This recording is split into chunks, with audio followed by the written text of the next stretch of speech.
So the very first match of the night, a special challenge match. Bubba Ray, not Brother Ray, not Bully Ray. I refuse to call him Bully Ray. Bubba Ray. That is a bad name, yeah. Yeah, Bubba Ray Dudley versus Tommy Dreamer. And you know that your company is kind of crappy when Tommy Dreamer is on a professional wrestling pay-per-view in 2011. And is the skinnier guy by far in the match. Why is he here? Is he tired of crying for other people? It's like, stop it, guys! It's supposed to be friends. We're not supposed to be fighting. Yeah, why was he here instead of Devon? Wasn't that the feud? Because apparently Devon was too traumatized by his kids getting their ass kicked or something. You're tearing this family apart! You are tearing me apart, Tommy! I learned it from watching you! Yeah, who else thinks that in a month or so, Terrence and Terrell are going to become a tag team on TV and win the TNA World Tag Team Championship? Only after they turn on their dad. I wouldn't go that far, but I wouldn't put it past them either. They put the belt on Pac-Man Jones. Don't put anything past TNA, especially after this fucking show. I said I'm not putting it past them. I just said I don't see it happening. Oh, I could see it happening. I'm saying it's not something they wouldn't do, but I'm just saying I don't think they're going to do it this time. If Russo gets the idea, he'll do it. It's just whether it's occurred to him or not. I know. That I just don't think it has. Not to mention that this is the same company that is considering doing an Ocho Cinco versus whoever that guy has a problem with at Lockdown.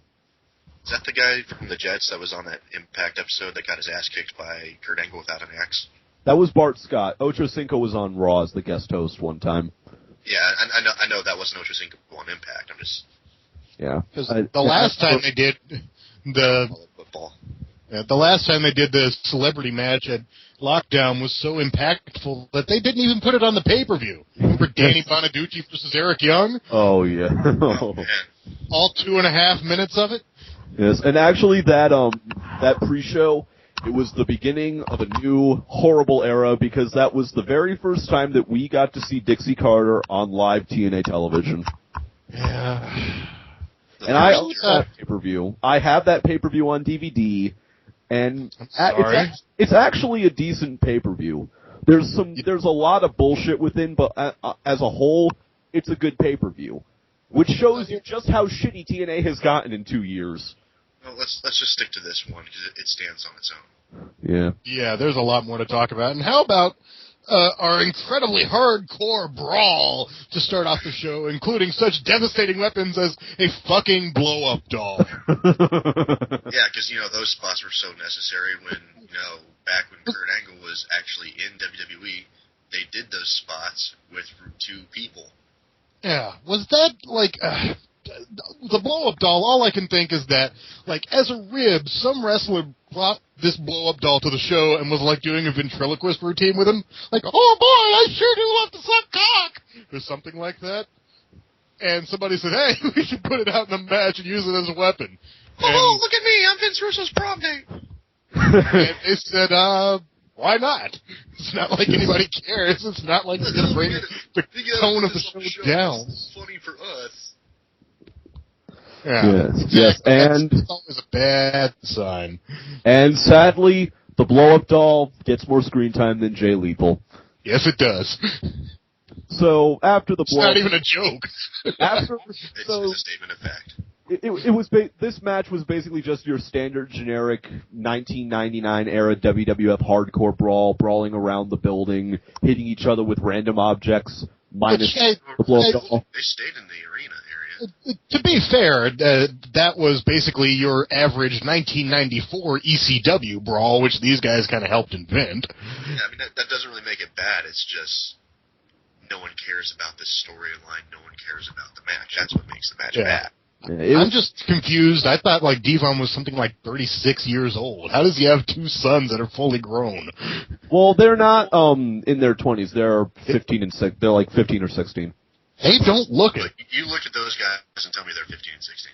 He looks like he had kids when he was 12. Yeah. Those kids look like they're old enough to run for Congress. Yeah. they'd probably be better politicians anyway. But I digress. Yeah. Well, hey, no, we can't get locked here for going into a political discussion. Or there's no mod breaks on the DarkMatch. No timeouts. There's no crying in wrestling. But anyway. But yeah, is it just me? Because there's a spot in this match where Bubba Ray, I almost said Bully Ray, Bubba Ray, he threatens SoCal Val with a kendo stick. Is it pretty much just the calling card of every heel in TNA to threaten injury to Val? Yeah, that's Cheap Heat 101, and when I was a ring announcer, I experienced that shit so many times, and it gets tiring, because, you know, if one guy on the show does it, that's some heat. When every guy on the show does it, that's SoCal Val imagining in her head putting all these guys into saw death traps. Well, the only time I remember anybody actually going through with hitting her was Abyss gave her a black hole slam a few years ago. Yeah, and I'd much rather take his black hole slam than have Bubba Ray swinging a fucking kendo stick at my head. He almost hit her. Could have been worse. At least it wasn't the Sandman. Yeah, that's what I was just about to say. Could have been the Sandman. Could have been Jeff Hardy with a chair. But that will be later in the show. I'd rather have the chair than the kendo stick. I've been hit in the ear with one of those fucking things, and it sucks. You ever been... Well, let's ask SoCal Val herself what she thinks. SoCal Val, do you think that spot of threatening you with violence is overused by heels in TNA? SoCal Val says yes. Yeah, well, Jingus, when you were an announcer or a manager over, did you ever get hit in the head with a chair? Yeah, a couple times. And it hurts, but as long as it gets you in the right spot, and as long as you're not doing it like every week so you get turned into a Benoit, you'll be okay. They were unprotected shots? Yeah, I don't think... It's weird. I only took a chair to the back a couple of times. I got hit in the head more often because I was hit so... You don't knock out the announcer that often, so like the few times I was hit, it's something where they just fucking killed me to really make the impact. So and was there blading involved? No, I never did that. Kind of wanted to at least once just to say I did it, but I never did. Yeah. Back to this we're just trying, everybody, to not talk about this show. Yeah, we are we're not beating around the bush. We're burning down the fucking forest. Shit. Yes. Oh, and back to the blow-up doll again. Bubba Ray decides to get some awesomely cheap heat by elbow dropping the blow-up doll. That was cute. That was the best spot they did with it. Yeah. And so more people getting hit with the chair, and then out comes Terrence and Terrell, and then Devon goes in the ring. And he and Tommy Dreamer 3D Bubba Ray through the table, and Tommy Dreamer wins. Woohoo! Yeah. And I guess the story was that Devon was too distraught to fight Bubba because his sons were hurt, and his sons, except for one of them wearing the neck collar, came out looking fine, and Devon basically let Tommy Dreamer take his ass whipping for him, and then ran in at the end to kick Bubba's ass. Yes, nice guy. Devon's sons have inherited John Cena's merch powers. No sell. Then we got Christy Hemme backstage with Angelina Love, Velvet Sky, and Winter. Is it just me, or did Angelina Love look a lot better on the show than she normally does? I think they all did, honestly. You mean in the ring or in person? Because Angelina Love, something about her jaw has been terribly wrong. It used to look like that. I'm getting a cold sore just thinking about it. But in the ring, they look better than usual, which is kind of sad because Angelina still looked awkward as hell, and Rosita looked green. Well, that's because Angelina had Winter, Rosita, and Sarita carrying her. Yeah, well, I don't think, from what little I've seen of Rosita, she's okay. She's not incompetent. I mean, she's not a little Ashley Massaro out there, if you guys remember her. Oh yeah. But she's not impressive. Remember her? I got her on speed dial for Friday nights. Oh. God, you can afford the entire $20? I have to find change for a nickel. Yes, about Rosita, actually, everybody on the forum seems to have become enamored with Rosita, solely just because she looks like jailbait while not being jailbait. Yeah, if anybody watches the Indies, she's got the Portia Perez thing going on. She's kind of like a 7/8 clone of Sarita. Yeah. Except shorter and much more ethnic. That's why I said 7/8. Oh, and I also, when Sarita was cutting her promo, I could not understand her under that amazingly thick Mexican accent. And meanwhile, they pretend that Sarita is supposed to be equally ethnic when she's fucking Canadian. The only things that she has done so far to even seem remotely Spanish or Mexican or whatever you want to call it is she talked in Spanish a little bit during this promo, and she does that little dance thing with the pointy fingers. Oh, she could speak And they Spanish. do that weird little, like, tango flip on the stage, too, when they come out. Yes, at least, Rosita looks Hispanic. You better not come into TNA as a woman unless you have a choreographed entrance. Yes, we all remember that. We all remember the wonderful Taylor Wilde Sarita entrance. No, I don't. Explain. They were dancing and they were rubbing each other's asses on stage. Oh. They really that kind of were rubbing PG-13 lesbianism they do? It was more lesbian than, Madison Rayne and Tara. Giving each other the grandma kick. Yes. Which, by the way, I am very happy that Madison Rayne was not on this fucking show. Me too. Where was Mickie James, by the way? Is she out hurt or something? Or? Oh, TNA. Yeah, it's just weird that they're setting up these angles and then it doesn't happen on the show. Mickie James wasn't on the show because Ric Flair was busy making a woman out of her. Yeah, and but Ric Flair was on the show. Backstage. Yeah. And where was Kurt Angle? I don't think I saw him show up at all. No, he wasn't there. They mentioned him during one promo later on. But that does take us to those promos. Yeah, actually, before we get to that, this tag team match, Angelina Love and Winter versus Rosita and Sarita, is for the ever so prestigious TNA Knockouts Tag Team Championships. In a division with all 7 people in it.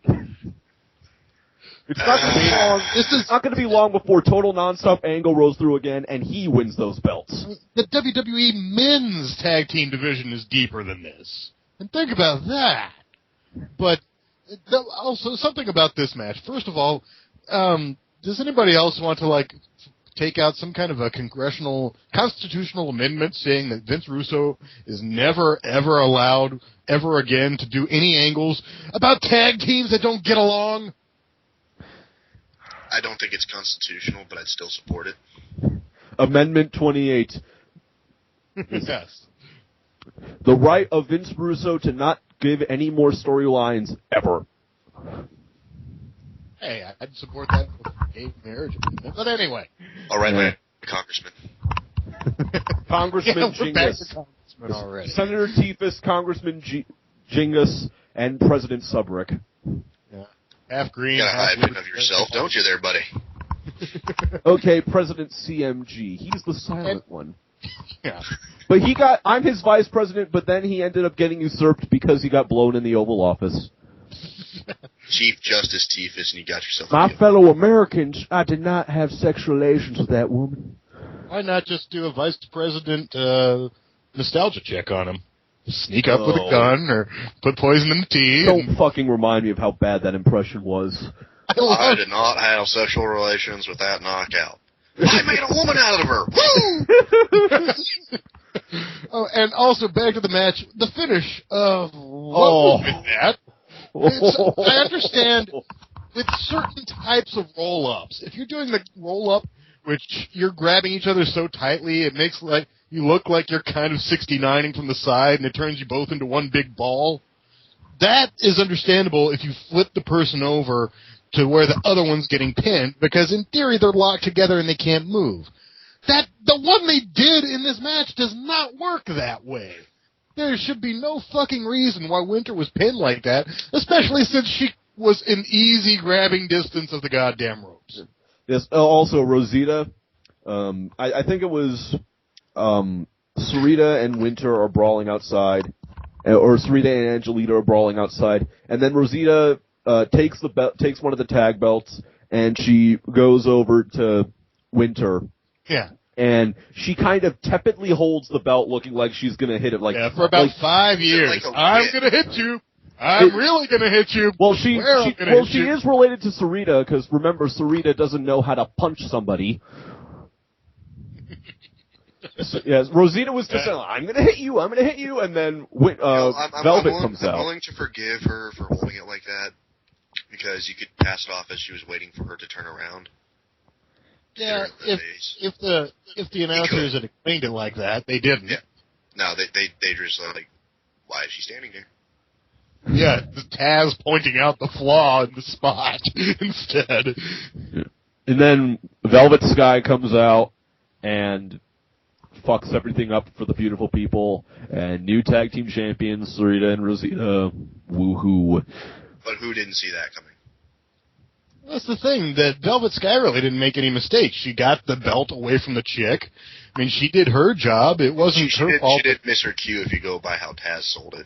Well, yeah, she was badly, at least a good 5 seconds late on that part. But in kayfabe terms, she did nothing wrong. She did her job perfectly well. She got the weapon out of the ring that her side was about to be clobbered with. Yeah. Why is Winter angry at her? She's trying to drive a wedge. Because Vince Russo says so. Yeah, but they were specifically arguing over what just happened in the match, is the thing. Well, were they arguing it like Angelina was aware of what happened? Something to that. I don't know what... It's one of those things where Russo always has to have people fucking screaming at each other. Shades of Grey, LOL. Yeah, and by the way, who are we supposed to cheer for in this match? I'm just cheering for Sarita and Rosita because they are a decent tag team. You're supposed to be cheering for the beautiful people. They're supposed to be the faces. I cheer for Winter because I think... Even though their entrance theme still says cleansing the world one ugly person at a time, even though they haven't done the brown bag gimmick in for fucking ever. They changed to the inner ugliness. Yeah, it's like when John Cena comes out wearing any of his Marine gear anymore. It's like, wow, not only is that a long time ago, but that has no connection to your gimmick or persona in any way now. So the very next segment... Does he still salute anymore? Yeah, he does. Okay. Yeah, sometimes, yeah. Anyway. The very next segment, another Jarrett and Karen Angle family moment. Yeah, I skipped the hell out of these.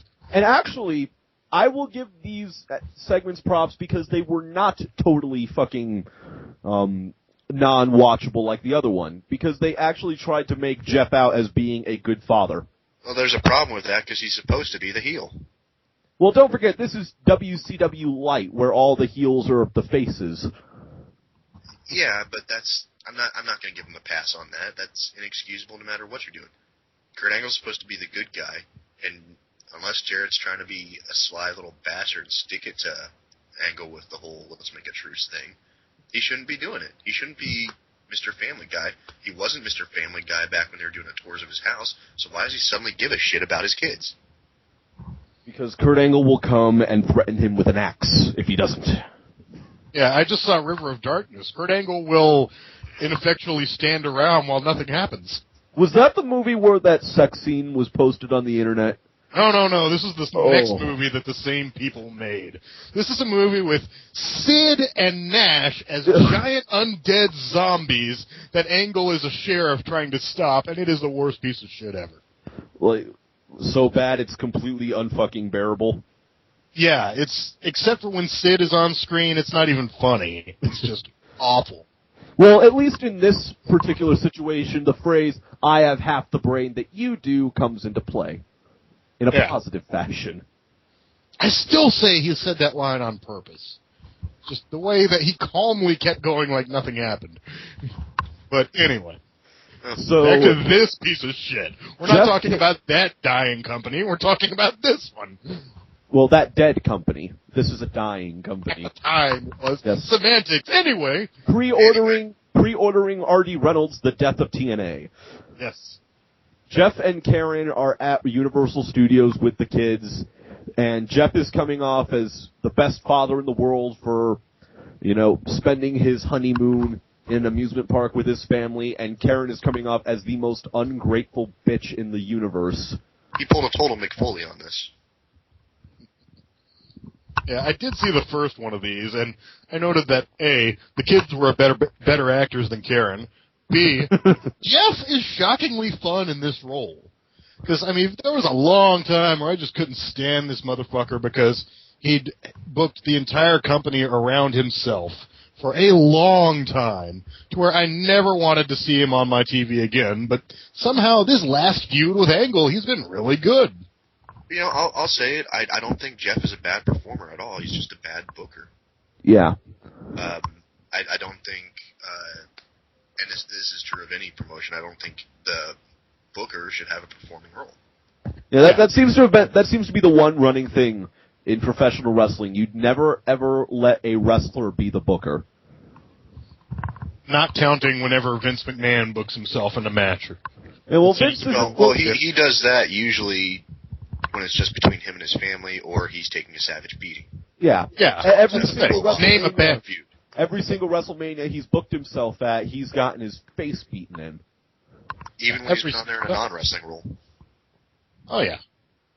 That some of those matches, I don't know if you guys ever saw that cage match he had with Stone Cold, where he just took this insane beating. Yeah. Like, before he even got in the cage, he broke his tailbone falling through the announce table. Yeah. Still went in there. That's the one wrestling match my dad likes, and it's just because of the part where he comes up beside the ring, he's got the blood on his face, he's got that evil fucking grin on his face. That's WrestleMania 19. Yeah, with Hogan. I thought that was Valentine's Day Massacre. No, Valentine's Day Massacre was when he never smiled in that one. Yeah, he was too busy being unable to walk. That was I think at one point he reversed an Irish whip. That was the extent of his offense. And you know what? That one time he won the World Championship, he had the decency as a promoter to vacate it as quickly as he could. Yeah. And it was a complete fluke, and it was part of the overall storyline with Triple H. I never cared about people. There have been much worse things done to that belt than Vince winning it. Yeah. They could it's not like the ECW title. Oh. Yeah, this was not. Vince Russo could have booked himself to win the belt, which he would. He did. Do. He could have booked himself to win the WWF belt, even though he was not on TV ever. Yeah. It was me, Vince. It was me all along.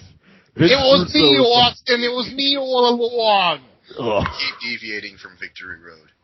I know. Don't want to fucking talk about this because of... driven away like it's an electromagnet. Anyway. Shields up. Let's go in. Red alert. Matt Morgan is backstage with Christy Hemme. Morgan says that Hernandez took away his one shining moment from his family and from him, the chance to be TNA World Champion. He says Hernandez spent some time in Mexico and he was put on a pedestal, and tonight Morgan will knock him right back down. Morgan says his sights are still on the World Championship, and there's nothing anyone can do to stop him because it's on his mind 24/7. Except for when he's focusing on Hernandez. Yes. And is it just me, or Matt Morgan sound really choppy in this promo? He's never been able to talk worth a damn. I've always thought he had above average mic skills for somebody of his size, because normally a Hoss kind of wrestler has zero skills ever, both wrestling and... Well, his size, you've got Nash, you've got Big Show, you could make an argument for maybe Undertaker. There's guys out there who have that kind of size who can talk better than him. I've just never been impressed by his mic skills. I've always liked Matt Morgan in the ring. Yeah, they didn't do that shit on accident. Yeah, I actually like Matt Morgan in the ring. I think he is good for his size. He's not amazing, but he's not abysmal either. He's no Rob Terry.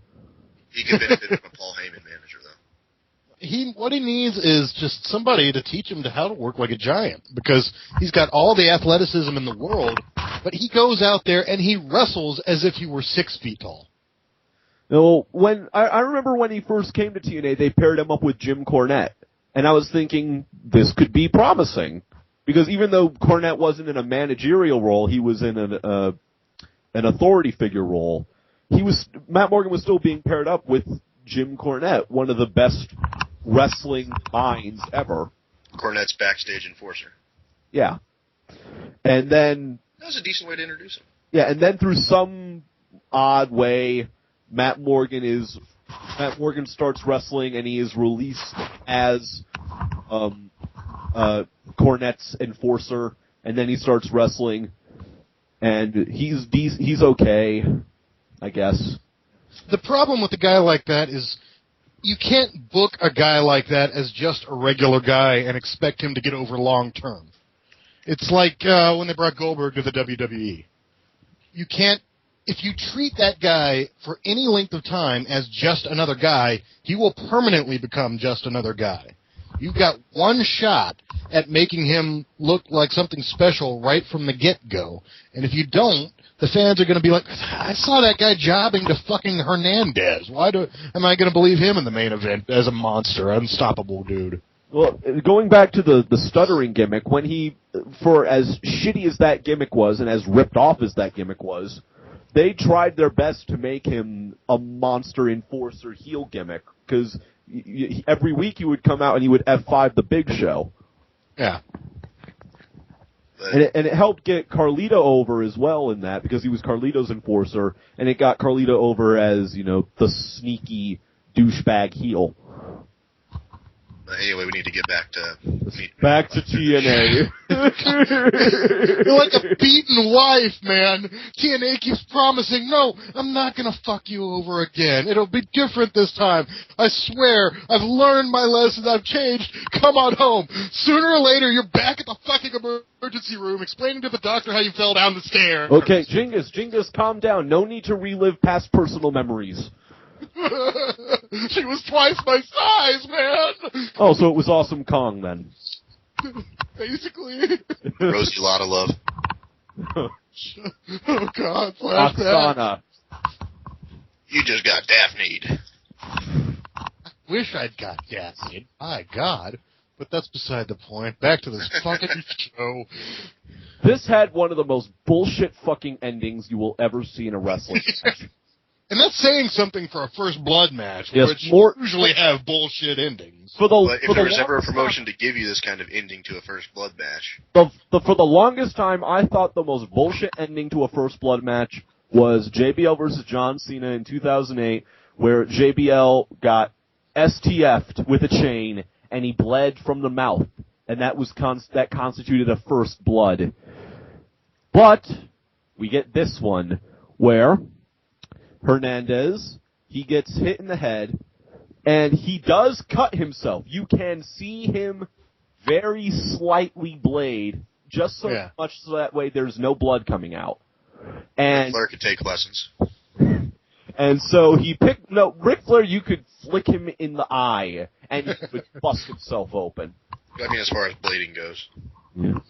But when you tell Flair jokes, if you're a funny guy, you better stand back, because he will bust an artery on you just laughing. So Hernandez, he slightly blades, so that way there's no blood coming out. And then he picks up a bottle of red food dye and sprays it on Morgan's chest. And the referee comes to ring the bell. Winner by First Blood, Hernandez, even though any smart referee in wrestling would, check Morgan for cuts. Even on a low-definition internet stream, you can see the dye is running off his body by the time the ref gets there. It's down on his thigh, off his chest. Yeah, it's like really watery ketchup. There's no room. There's no wound. And there's the little packet stays in the center of the ring the rest of the time they're out there. And here's the thing. I've seen several First Blood matches where they've done screw jobs where a guy lost despite not bleeding, usually because something like, the heel wiped his own blood on the babyface's face, and then the referee saw the babyface first and rang the bell on him. I've never seen this shit done with fake blood. Why? Or, when Kane bled first, but because he had the mask, Austin lost. Well, Kane didn't bleed, and that was a run-in, as I recall, where Taker accidentally hit him. But anyway. First blood match seems like always, with the exception of the one time where Triple H busted open Regal with his bare fucking hands, first blood match is basically always an excuse to have one guy not do a job. Yeah. Anyway. So, yeah, this was some bullshit. It's a bullshit. This was the first actually definitely bad match of the show. And it would not be by the way, can we notice that the first three matches, we are 3 for 3 for fuck finishes with some kind of chicanery or outside interference in every one of them? Yep. Yes, and then next up, we have Generation Me backstage. Gen Me are in the doghouse, and they get more screen time than Jay Lethal. And in typical Vince Russo fashion, we have to tease a Generation Me breakup. Yep. From Generation Me to Generation Max. And the sad thing is, these guys, they're so talented, and they're so, I don't know if you guys listen to Colt Cabana's podcast. I strongly recommend it. It's, his website's www.welovecolt.com. And on the last one, he had Generation Me, or the Young Bucks, if you prefer, as his guest. And these guys said that it was actually their goal to go to TNA. This was where they wanted to be, just because they wrestle that style, and this is the only company that's on national television where they're going to be allowed to do it. You can tell these guys love their jobs and are putting absolutely 101% into everything they do. And what did they get in the doghouse because they couldn't make their flight because it was snowed in? Because they tweeted about it when, Yeah, because when TNA is the limited our options, just say they got snowed in, fucker. Yeah, when TNA is going to fuck you over, they don't want you to have any warning ahead of time. I mean, holy shit. Yeah, we'll get back to that at the end of this show. It's like I said in my open letter to TNA, which if you guys who are watching this have not gone to see that yet, I strongly suggest go watching it. There's a lot of people that really like the open letter. It's posted in the TNA section of www.spoonyexperiment.com/forum. Yes.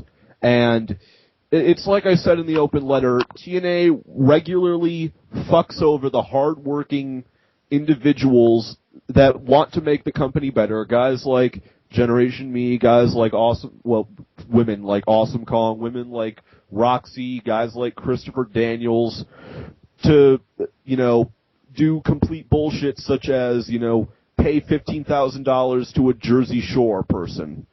Yes. And the wrong Jersey Shore person. Yes, at least WWE does this got shit. It right. They get Snooki and they have her tagged with Strats. When TNA does this shit, they get one of the B squads that aren't even on the fucking show anymore and have them beat up the wrestlers. Yeah. Yeah, it's fucking While intoxicated, no less. Yes. Yeah. That's a prerequisite to being on TV in TNA. We have a breathalyzer in the back just by the gorilla position to check people as they go to the ring. Fucking drug test them. Shit. Jeff Hardy said that TNA does have a drug policy, but I highly doubt that. Oh, I don't doubt that they test him when they go, hey, you got weed. Really? No shit. Okay. Here's the deal.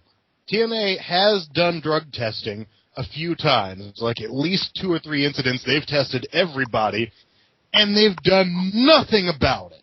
They know what these guys are on. In some cases, they've told them, hey, you tested positive, and then literally gave them no punishment whatsoever. And this is so that basically like when Dixie was called into Congress after the Benoit deal, she could tell them, yes, we have a drug testing policy. It's still in the initial phases, and we're still tinkering, trying to get it completely right. Our policy is we don't give a fuck. Yes, and if it's Jeff Hardy that's out there getting stoned, not only will they prop you up while you are passing out backstage, but they will send you out and wrestle on a main event of a pay-per-view for the world title. We'll get there. We'll get there. Hold the rage. We're trying. You better fucking thank us, people watching this, because we're watching this again in our minds. I bought this show twice just to make sure I watched this thing and got it all. Oh, you are a sad, sad bastard. Man. On Monday. And then now we get then Jeremy Borash is backstage with Kaz, Lottie-Doo. Kaz says, "I'll win because I've been in a bunch of other Ultimate X matches." And then Robbie E and Cookie. Ugh. I don't actually mind them. It's not the performers, is the sad thing. Because I've seen plenty of Becky Bayless' stuff from the Indies, and she's done a variety of different gimmicks, including just being the backstage microphone stand and doing all the interviews and that kind of thing, which is hilarious if you want to see, like, the vignettes where Lufisto is trying to cut her interviews in bad broken English and keeps getting distracted by the chick's cleavage who's holding the microphone. But anyway. Yeah, sure. Link me to it. Yeah, it's not these guys' fault that they've been saddled with this bullshit fucking gimmick. It's just Russo and his obsession with pop culture and, thanks, Jersey Shore. I mean, Rob Echoes. They're actually doing a decent job with a pile of shit. Yeah. Rob Echoes, he doesn't have that natural Guido thing like Zack Ryder does at all. But at least he's a good wrestler from the matches I've seen of him on the Independents. Oh yeah, he's a good performer. I mean, it's just that they gave him, guile hair and told him to go pretend to be the Situation. Sonic boom. Well, wearing Matt Striker's tights. Wearing Matt Striker's tights. Ugh. So we get an Ultimate X. Placed in a bad situation. Sesame Street thing. We get an Ultimate X match. Because they mean so much these days. It was probably match of the night, to be fair. Well, we'll get to that when we get to one of the later matches. In my opinion, this was match of the night. The Young Bucks were doing some fucking amazing shit out there. I mean, they've had so many of these things. It's like a ladder match. It's hard to think of anything new to do, but they still managed to do that. Especially the one. I don't remember which one's Max and which one's Jeremy. But the one disgusting bump he took into the support girder on the side. Where he had not been in position in time, or he had put himself in the wrong position. And they worked that perfectly. You hear, like a second before he made contact, when Kazarian was charging, he started screaming so the dude would hear him and know he was coming. Yeah. And it was just it could have easily killed somebody, but it was beautifully done. Yeah, if that had gone wrong, he'd be wishing his goal was to get to WWE so he could actually afford to go see Dr. Youngblood. Yes. Yeah. I found this match I just found this match, aside from some of the bumps, to be very average for what an Ultimate X match is, what they're touting that match as. Well, Ultimate X is really just a spot monkey fest. That's all it's ever meant to be. It's basically their Money in the Bank. I remember when those matches were first doing it, and through 2006, 2007, that Ultimate X felt like, the next evolution of a ladder match. Now it just seems like an overused gimmick.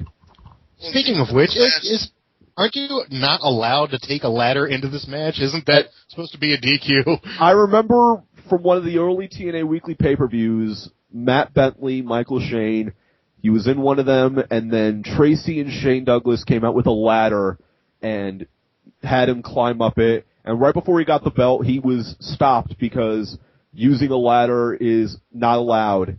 You can use a ladder as a weapon, but you can't use it to retrieve the belt or the X. Because why wouldn't they just do that in every match?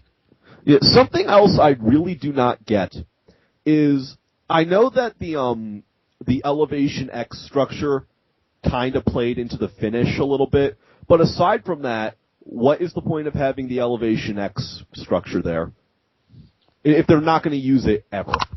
It's like the three cages stacked on top of each other. It's a new dynamic to an old one-trick pony. I mean, it might be something to do with the way it's structured in engineering terms, where they have to put it together like that to make sure it all holds together and doesn't fall down and break and kill everybody, would be my first guess. Beyond that, it might just be like, hey, can we put another X on the top of that? That'll look cool. Nice Taz impression. I was trying for a Russo impression, but it drifted badly. Let the pigeons loose! Shit.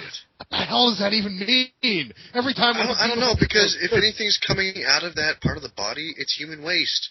Yeah, I mean, every time the beautiful people are taking the virginity of the middle rope, they are using it as vaginal floss, and he screams that shit, and I just wonder why. Well, we did end up figuring out what a glass-bottom boat-loving bitch is. Really? Yeah, somebody posted it on the forums, because apparently what it means is a glass bottom is somebody who is easy to get into, and a boat-loving is somebody who likes dick. Ah, so a sloppy party bottom, essentially. Yeah. That doesn't even make any sense, because glass bottom and boat loving aren't divided up like that. Well, I like glass bottom boats. I like looking down, seeing all the little fishies in the water. Yeah. I wouldn't, because I know that there's Jaws coming at me. Fuck that. Oh, anyway. Yeah, back to this fucking show. God. We're trying as hard as we can to pad out this show. There's gonna be like 500 fucking tangent counters in this. We have to have the tangent counter squared. We are going to break the tangent counter. The tangent counter is going to be as overused as the X match. So after this match, by the way, CMG, the tangent counter doesn't count in this. What the fuck am I here for? Come on. And me in the same show? What are you We demand the tangent. Well, let's create a special tangent counter. Come on, baby. Yeah, the tangent counter for this episode will be a counter of how many times these guys try to get out of reviewing the show. There we go. Have you guys noticed that Doritos makes pizza-flavored chips now? Doritos? Really? Yeah. No, not that's the spicy flavor kind. No, it's pizza. It's Pizza Supreme. Pizza-flavored Doritos. Insert commercial here. Mm-hmm. Now, one more thing about that match, by the way. One thing that, we got to go back eventually. Can't do this all night. One thing which did impress me was they were handed a shitty situation in that was almost an all-heel match. That was 3 heels, 1 babyface. 4 heels if you count Cookie on the outside. But they somehow, despite having all heels and these 2 heels aren't getting along and all that Russo bullshit, made it work and made it believable, and they didn't lose the people. Because that happens a lot of the times when you have too many heels and the crowd just goes, wow, why should we give a fuck about any of this? Yeah, we don't like any of these. It was the tension between the Bucks, because whichever one, I don't know which one it was. Either Maxwell or Jeremiah. Buck A was trying to be like, no, you're supposed to be here to help me win this thing. The other one's like, fuck you, it's every man for himself. And I think they kind of got behind the fuck you one. Christian York was like, hey, it's my birthday. And Joey Matthews was like, but I want the belt too. Yeah. The Hardy Boys starter kits. Yes. Get used to that reference, folks, because once Alex Shelley comes back, you'll never see the Motor City Machine Guns again. Wait, the what? Motor City Machine Guns. Because Alex Shelley's injured and Chris Sabin is, relegated to dark matches. Yeah. And not even dark matches. He's been off TV. So I don't think that they're going to use Motor City Machine Guns once Alex Shelley gets healed. Even if they do, they might break it up under some bullshit reason. Somewhere in the basement of the TNA Orlando studio, Chris Sabin is sitting in a jail cell playing blackjack with Nigel McGuinness, both of them wondering what the fuck happened. Along with the remaining members of the British Invasion and World Elite. And Jay Lethal. And it was going to be Shark Boy there, too, but he managed to escape. He tunneled out to the laundry room. So, by the way, Kazarian wins this. Woohoo. We got more Jeff and more Karen. And Jeff and Karen, and Jeff and the kids are eating pizza. And Jeff's continuing to be an awesome dad, and Karen's continuing to be a naggy bitch. And, by the way, I've never exactly seen somebody in an amusement park wearing a designer dress. Yeah, did she know where they were going? They're at Universal Studios. You She's not doing a damn thing but bitching about not being able to fuck in front of her kids. Trust me, they'll end up doing that. They had Karen jacking off Jeff in a hot tub. Oh, God, why'd you have to remind me of that?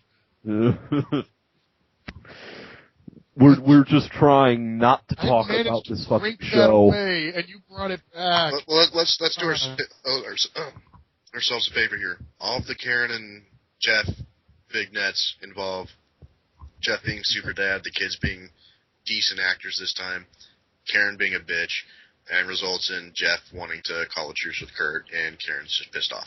And Done. they end up Moving on. And they end up getting soaked by the big water bucket, and Karen's like, ah! You hear more screaming. No, is it safe to say that Karen Angle is officially more annoying than Vicky Guerrero? I don't think Vicky's ever actually been annoying, but that's just me. Well, her jarred mic skills sometimes get at me.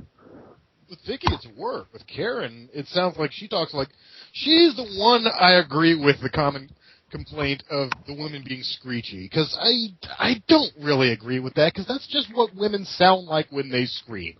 Their voices are more high-pitched, more shrill. That's why they carry. The dudes make just as many noises during a wrestling match as the chicks do. You just don't hear it because the microphones don't pick it up. Karen Angle's the exception. Difference. Duct tape her fucking mouth and never let me hear her again. She'll sprout a second mouth on the back of her neck. She's already got one in her crotch. She does the Sarah Silverman trick of singing into microphones. Oh. Next up, for the slightly... By the way, imagine her singing an entire song. Pussy Box and Chatterbox. Amazing grace of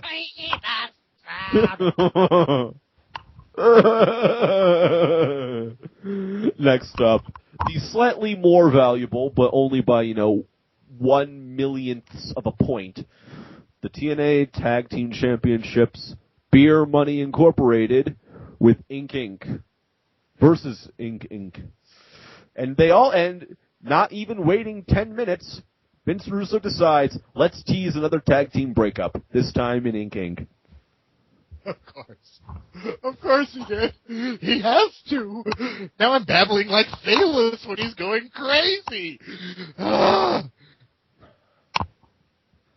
but Phaelus is bald. So this match was kind of meh. This match was meh. Like, it wasn't that good, but it wasn't that bad either. It was directly middle of the road. This was the epitome of very good wrestling, competently done on all counts, that I just didn't give a shit about. No one gives a shit. Why does anyone give a shit? Did not care. Like, everything about Shannon Moore screams trying way too fucking hard. I still see Shannon Moore as the little blonde kid, I still see him as 3 count and the number 1 MFer and all that kind of stuff. I don't buy him as this kind of hardcore Sex Pistols punk. He's the Tito Jackson of the Carolina Boys. But Shannon's talented. I wouldn't go that far. Yeah, but and actually, I didn't think that it was possible for them to make Jesse Neal's hair look even more stupid than it was. They made it look stupider. How long did that hair ever go down? It was like some kind of artificial substance. It's like in a fight, that hair would have been ruined. Somehow it stayed pristine throughout the entire match. Jesse Neal, he could take a tombstone pile driver by The Undertaker, and his hair would stab through the ring. Yeah, he would be landed in place like a cartoon character. But yeah, for some stupid reason, Jesse Neal decided to get all but like to get everything on his hair but the mohawk and some slight like the rim of his hair dyed really, really yellowy blonde. Yeah, I mean he's got like the scrub brush on the side, which is completely blazing yellow, as opposed to the like a bad guy in an 80s action movie, like a gang member trying to beat up Crocodile Dundee, is what this mohawk looks like. That's what both of them look like. But I don't know what CM Punk was trying to go for, but he wound up looking like a fucking zebra. And I know Jess Neal was trying to go for a Spartan helmet, but how fucking cliche and stupid is that? Honestly. Shit, this is the first time I recognized what it's supposed to be. I think didn't do a good job. Officially with Jesse Neal found a hairstyle that looks stupider than Dolph Ziggler's hair. There's nothing wrong with Dolph Ziggler's hair, really. The problem Dolph Ziggler's hair looks like he stole Ric Flair's hair now. The problem that I see with Dolph Ziggler is that he's decided to let the brown roots come back, but he's keeping strands of the hair blonde. So it looks like there's just this mound of mud underneath his hair that's constantly showing through. It's trying to peek through. It's growing towards the sunlight. He's prairie dogging it. His hair is going to sprout a forest on it. It has discovered photosynthesis. So yes, Beer Money wins, and then back to the fucking show again. Yes. And Mr. Does it look like a give a fuck himself gives so much a fuck he tries to attack them after the match. Yeah. Jesse Neal is trying to be the good sport, and then more spits beer at Beer Money appropriately. I'm amazed that he was conscious after that fucking super kick that Storm gave him. Yeah, that made contact. Goldberg, that man. Anyway.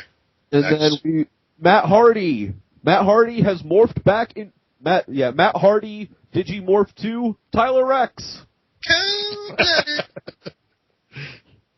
And not only does he have the braids and the dreads again, but they're the highlighted dreads.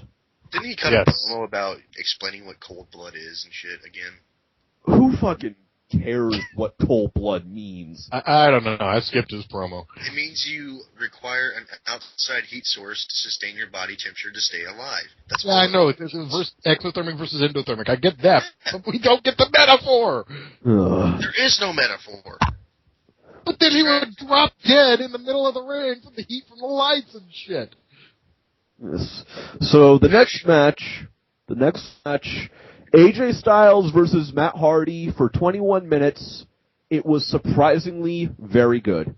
I'll say that. I like this match. Yes, would it be safe to say that it is incredibly sad when in 2011 the best match on your pay-per-view is a Matt Hardy match? Yeah, you got a point there. Matt Hardy can still wrestle a decent enough match. It's a shame that he needs steroids to be in good enough shape to do it. But he's got to be in there with the right opponent. His issue is all mental. Yeah. And that said, I think this match benefited greatly from how stiff they were working with each other. Like, they looked fucking stiff as hell with each other. They looked like unhappy with each other at a couple of moments. But I think they legitimately were, because if you saw earlier in the week, there was that interview by AJ where there were some veiled comments there that referenced how unhappy he was at the company, and he was just trying to keep it professional while still being honest. Yeah, I remember. And with the situation with his brother later in the night, I don't think that was a very tightly kept secret backstage.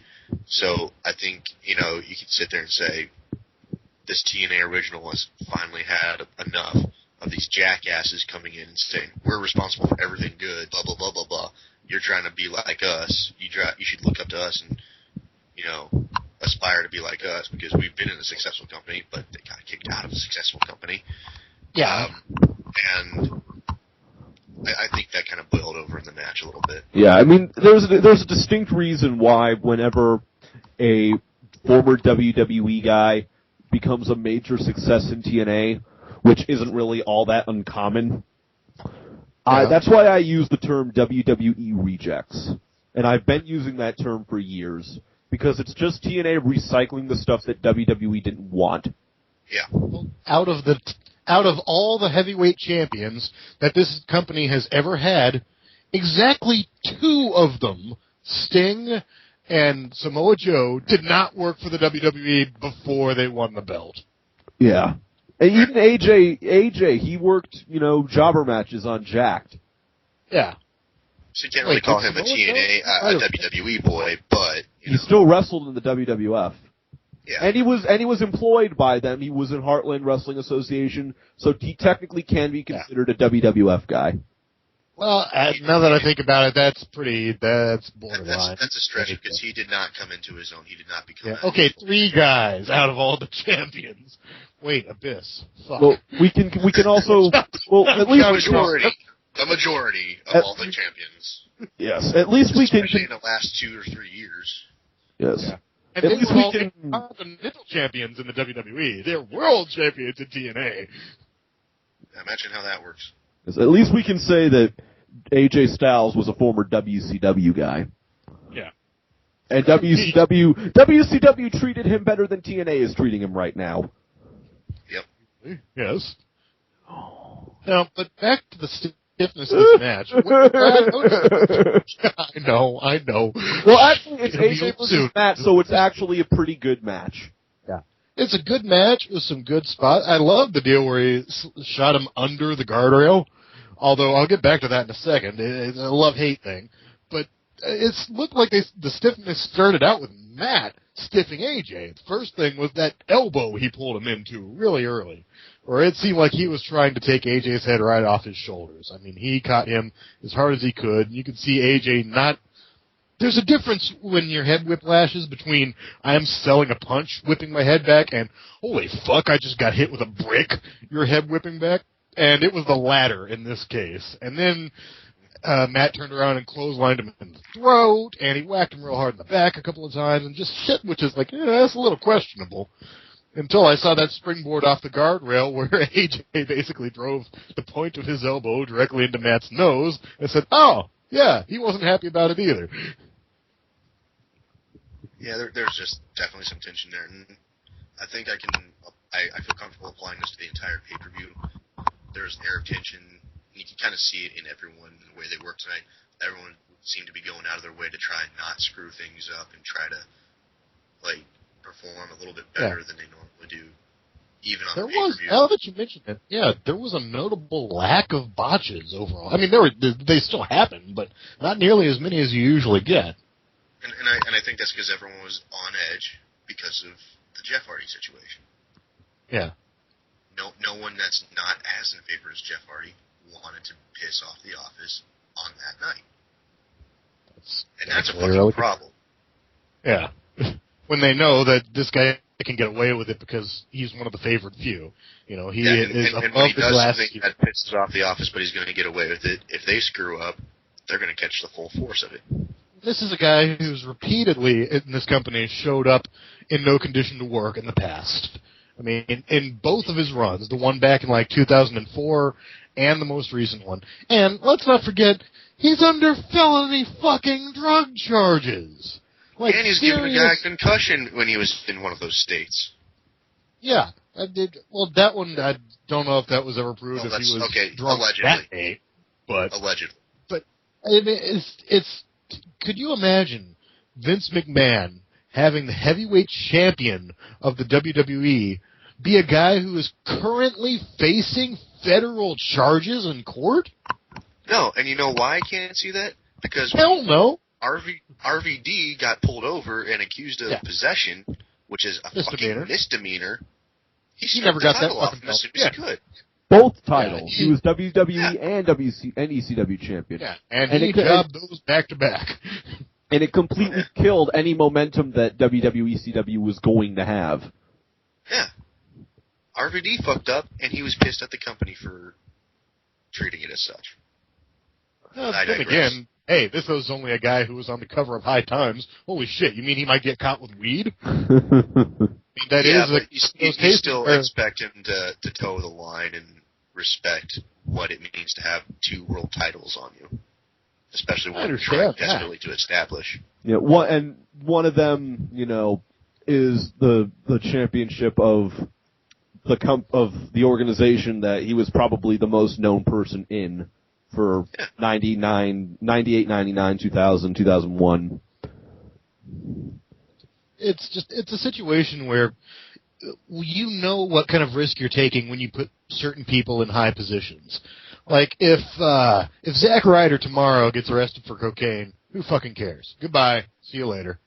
Yeah. Because he's not important.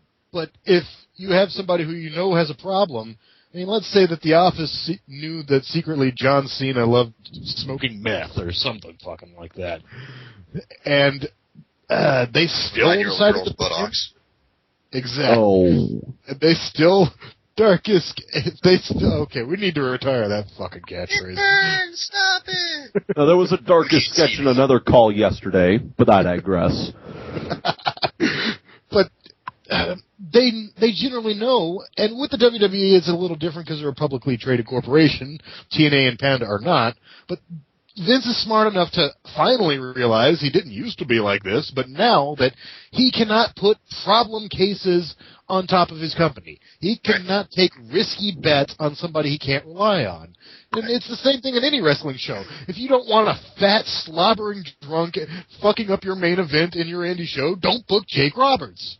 You know? Right. Because this shit's going to happen. On the same note, though, as the performer working for the company especially as long as RVD did at that point, you know what's expected of you in those positions.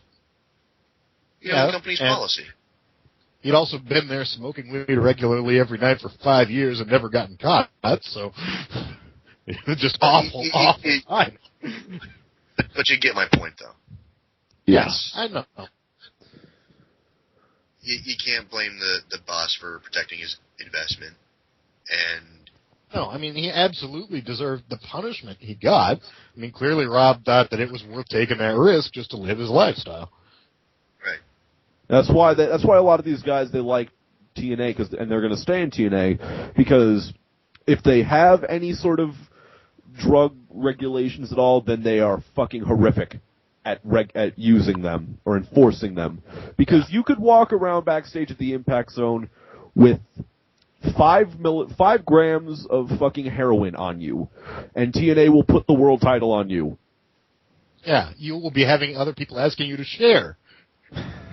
Did you bring enough for everybody? It's like preschool. Whenever somebody would bring in like Halloween candy, it was like, do you have enough to share with the rest of the class? Pass it around. Oh. So AJ and with.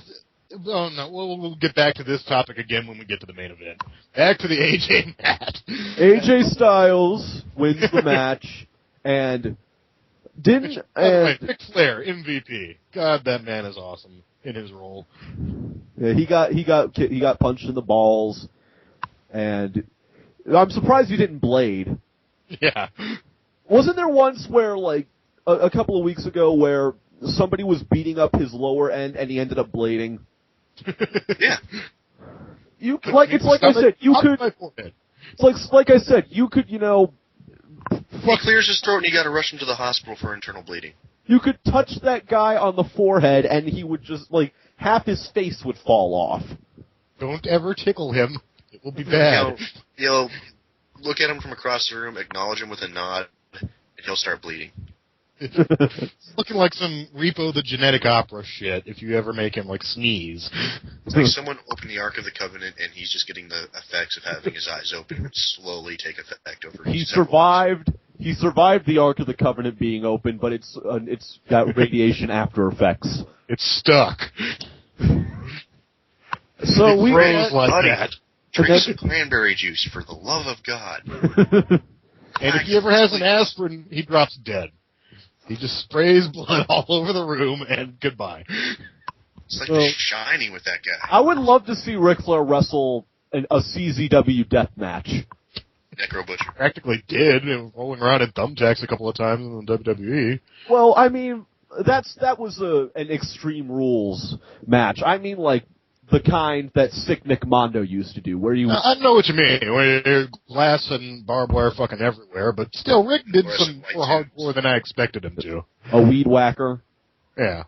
But which, by the way... A weed whacker. The thing's so dangerous, even Ian Rotten won't let you use one on his show. Wouldn't it be considered... Would you guys consider using a weed whacker as a weapon in wrestling is probably the dumbest fucking thing you can do? Yeah, because you can fucking kill someone with that shit. Second Mondo dumbest. is a total idiot for doing that. It's up there with fire and balcony dives, I'd say. Those are the two that are probably more dangerous. But still, weed whacker, what the fuck? But you know, if you know what you're doing with pyro and you know what you're doing with a controlled fall, you can mitigate the risk, sort of. Yeah. I mean, New Jack, when he was in ECW, he made his entire name off of jumping off of every single high fucking balcony possible. Yeah. And look what it did to him when it finally caught up, and him and Vic Grimes fucked up that one. I mean, it basically blinded him in one eye, and he was never the same again.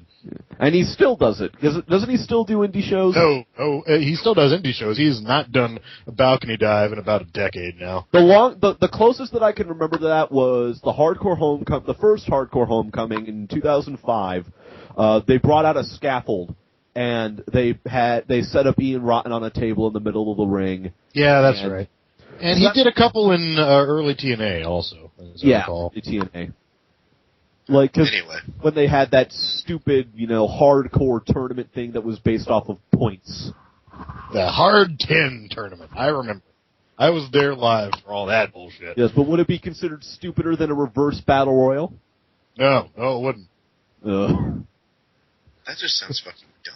Yes. Yeah, everything's reverse. I mean, King of the Mountain, reverse ladder match. Mike Tenay says, the rules of this match, it's quite simple, so let me give you 10 pages of rules. It's quite simple. Rule number 1 through 34. Yes, CMG, this is the longest rant ever, the tangent ever, because we don't want to go back to Jeff and Karen. This is our protest for you not using the tangent counter. Longest rant. Longest rant. Next. Back to the fucking match. One more thing about the AJ match, and I'll shut up about it. One thing that bothers me, I saw it twice on this show. First in the Dreamer and Bubba Ray match, and then again with AJ and Matt. Those spots where they whip each other into the crowd, and they started off by screaming at people to move first. How do they know that they don't have, like, some little old guy with Parkinson's standing in that spot who maybe can't move very well? Because TNA selectively moves all the young people to the front rows to make it look better. If you go to an Impact show, if you go to the Impact Zone for an Impact taping, the non-TV side has nobody on it. Oh, yeah, I know, but in theory, you could have, like, say, for example, some smoking hot girl with giant tits who's also on crutches and can't get the fuck out of the way of the 300-pound wrestler flying at her. I mean, that's something that's always bothered me is on these shows where they just blatantly go into the crowd and expect the crowd to move and do their move with the assumption I think it was Chuck Taylor threw a guy through the chairs around the ringside, and he nailed a little kid in the back row. Did he? I think it was Chuck Taylor. Yeah, that's why when you look at an ECW show, like Chuck probably laughed about it, but still, like when you look at an old ECW he didn't know show, whether he should or not. Like when you look at an old ECW show, like the prime example I see of this was Rey Mysterio Jr. versus Psychosis in a Last Man Standing match, or in a Mexican death match. And when Psychosis and Rey did the moonsault into the crowd knew to move out of the way, because that's just the way that the ECW crowd was. Yeah. Well, even then, my argument is you can always have somebody who is, like, not feeling well that night, or somebody who this is their first time there and they don't know the deal, or any number of different situations. In this lawsuit-happy environment of ours, you cannot do this going into the crowd shit. Sooner or later, it's going to come back to bite somebody on the ass hard. Yeah. The last time I remember seeing an into the crowd dive on a major wrestling show was ECW One Night Stand, Rey and Psychosis again, and in the incredibly subpar match those two were having. Yeah, that was sad. Yeah, their matches in WCW blew this match out of the water. I mean, it seemed like all the great workers that night, were the ones having the shitty matches, and vice versa. Eddie and Benoit had the most boring fucking match I've ever seen those two have. Well, the only reactions that Psychosis got the whole night were the crowd telling him to put his mask back on. Yeah. Yeah. And, meanwhile, got somebody like Mike Awesome, who, against anybody but Masato Tanaka, was usually worthless. They're having the match of the night. Yeah, I'd say that in terms of matches of the night on that show, Mike Awesome versus Masato Tanaka would be the match of the night based on just beating the fuck out of each other. But Sheer holy shit factor. Yeah, the holy shit factor. But then the main event, the Dudleys versus Sandman and Tommy Dreamer. Yeah. If you're so perfectly booked. If you're really, really into the bloodbath stuff. Plus they had a flaming table first time on a WWE show. And Beulah. We got and the BWO. And the BWO and Kid Cash. Kid Cash. Stevie forgetting how to throw a backdrop. Kid Cash forgetting how to take one. Kid Cash shows up out of nowhere and fucks up his spot with him having to go over the ropes. He Monty Browns over the ropes. At least he hit the dive clean afterwards. And Joey Styles says TNA. Mr. Total Non-Stop Attitude, I believe he called him. Yes, but then Kid Cash made up for it by doing his, springboard plancha, springboard senton onto 90 million people. Badass dive. Yeah. And that was shortly before when did they sign him and put him in that tag team on SmackDown? After he cut his hair.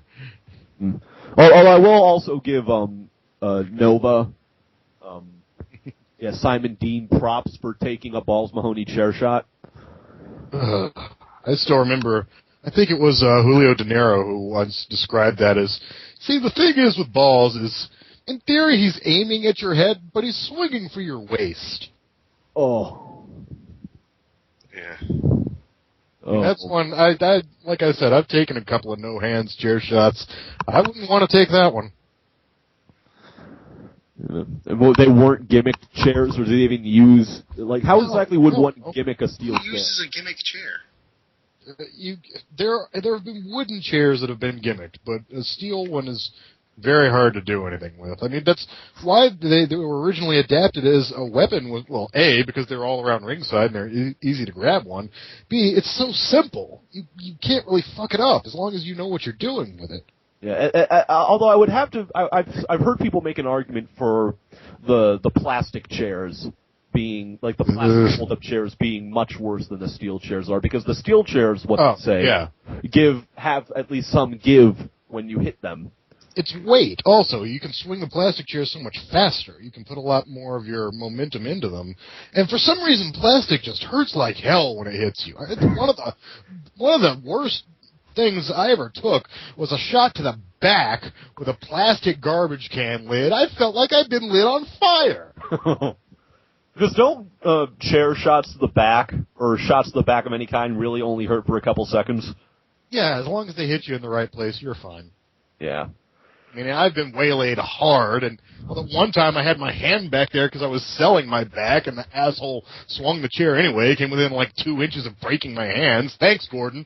But fortunately, I was okay. But other than that, yeah, chair shots, as long as they hit you correctly on the back, and it doesn't break and gash your back open like your great Khali, you'll be all right. Oh, yeah. That was probably the most non-PG chair assault I have ever seen since the PG era began. Okay, I can't hit you in the head. I'll hit you everywhere else. Although I am expecting them to do I think that they might do protected chair shots where they put the hands up in front of their faces. Yeah, they do seem to be leaning a bit back towards less pussified things recently. So that's maybe. It's a maybe. It's as long as we don't get any Rock coming back. Yeah.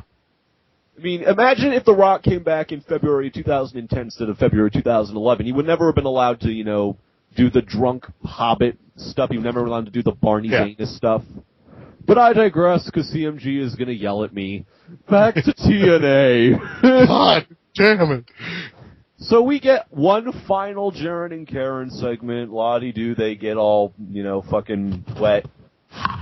And Karen starts yelling again, fuck it. Then we get a Mr. Anderson promo. You guys are going to have to just cover me on this one. I missed the Mr. Anderson and RVD part. According to the results, Christy Emmy is backstage with Mr. Anderson, who says it looks like everyone is getting screwed, including the president of TNA, Dixie Carter. Anderson tells RVD to stop taking things so personally because this is business, and his business is to win the TNA championship. Anderson says he's not that bad of a guy.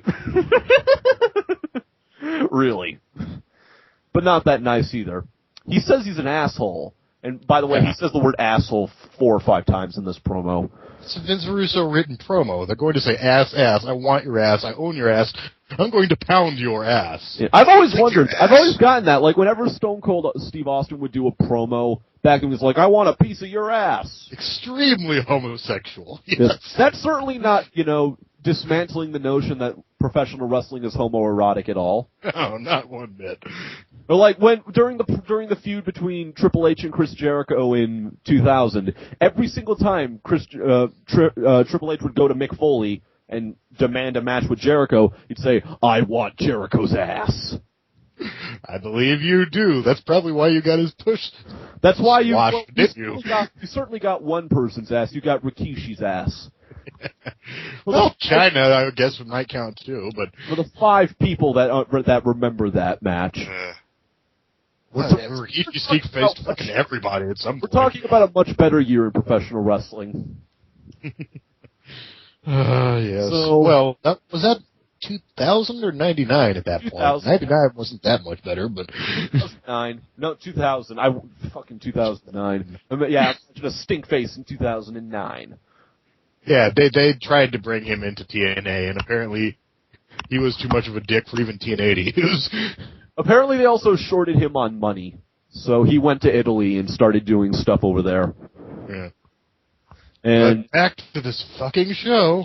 Anderson finishes the promo by saying he's not an ass. He says he's an asshole, but he says he's at least not a douchebag, because douchebags finish last, but assholes always finish first. There's 3 kinds of people in this world. That's what I was thinking, too. And assholes. Dicks want to fuck everybody, but pussies are too scared to do anything about it, and assholes just want to shit all over everybody. But dicks also fuck assholes. Because if we don't get our dicks and our assholes straight, then we will have our dicks and our pussies all covered in shit. Yeah, I know. I wish I would have been watching Team America instead of this show, too, but we gotta do our jobs, man. Come on. And by the way, did anybody else think that Christy Hemme looked like a fucking zombie tonight? I mean, there was something weird. I don't know if it's the lighting backstage, but she had this, like, greenish, gray, pallor tint to her skin, which was just... She was doing it to fuck with Jeff's mind. And you combine with that with the fact that, she weighs approximately 78 pounds to begin with and already looks like a corpse. Well, at least she was a hot zombie. I'll never fault her on not looking good, because she's always good looking. There's just something about how she looked tonight looked unusually unattractive for her. I don't know why. Yes, but no more padding. No more padding. We have Mr. Anderson versus Rob Van Dam in a #1 contenders match. This also has another completely fucking bullshit finish. You mean like every #1 contenders match for the last year? Yes. Yeah. So we have Anderson and RVD. And the one tomorrow night. Spoiler! And the one next week. Yes. So Anderson and RVD go out there and they completely phone it in. They have such a mediocre match. It wasn't even bad. It was just so average that it was just really lousy. And now, the finish. Double count out. Double count out. So the both of them, Anderson gets knocked outside, and then RVD does a crossbody to the outside. Van Dam breaks the count, and both men trade blows on the outside, fighting up to the ramp where Anderson is able to connect with the mic check. The referee is counting, and both men are crawling back to the ring, but neither man is able to make it back into the ring before 10. Double count out. Your #1 contenders match! Russo just saw Rocky 2 again last week, and...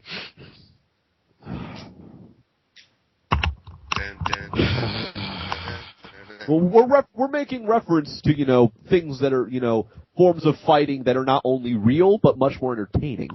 I just don't get why they're doing this, why they can't have, one guy challenge for the title for, 2 or 3 months and have a solid #1 contender lined up for after that.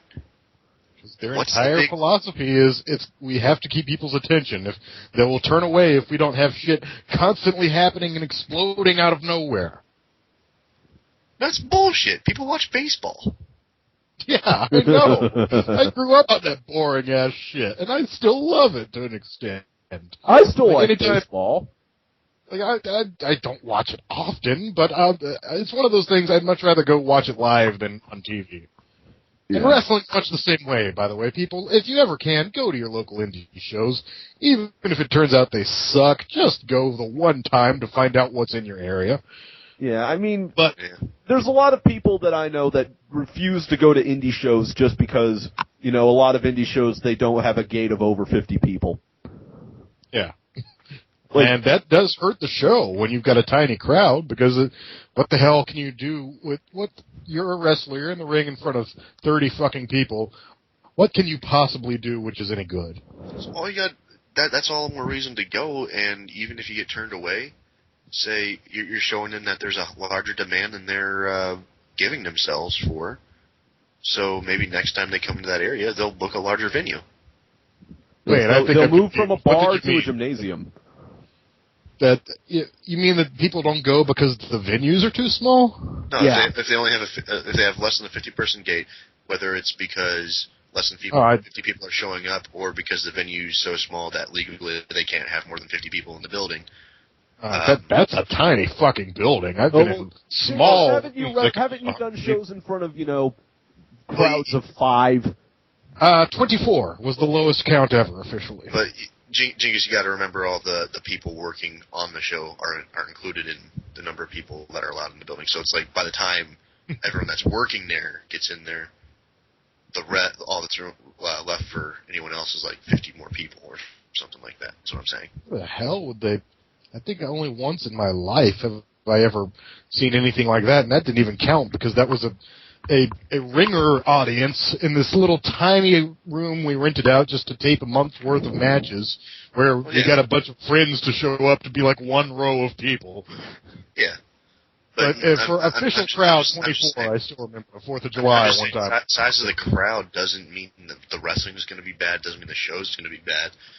And if the more people that show up, the more money they're going to make, the better production value they can get, the bigger venue they can get, the more everything can improve because they have more to back it if more people show up to support it. I agree.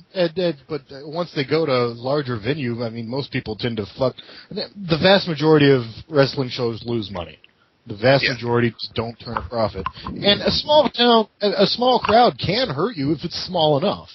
If you're like 40 people, and then it's a fucking tomb in there. You swear you could hear people giving confession off to the side. It's so quiet. And you can't call any spots in the ring because everybody would hear you. I mean, you literally can't say a thing unless you are whispering in the other dude's ear. And also because there's no noise, there's no heat, every bump hurts like hell. It's one of those deals. If you go out there in front of thousands of people, that's how you can fall off a fucking ladder through a table and bounce back up again. You're okay because you've got thousands of people screaming. When you've got 30 people just taking a hip toss, it's like, ow, god damn it. Yeah. I mean, I get what you're saying. I'm just saying, like, so they don't lose as much money on the shows, so they're less in debt or more profitable, depending on where they're at. They're making more money than they would otherwise. Whatever.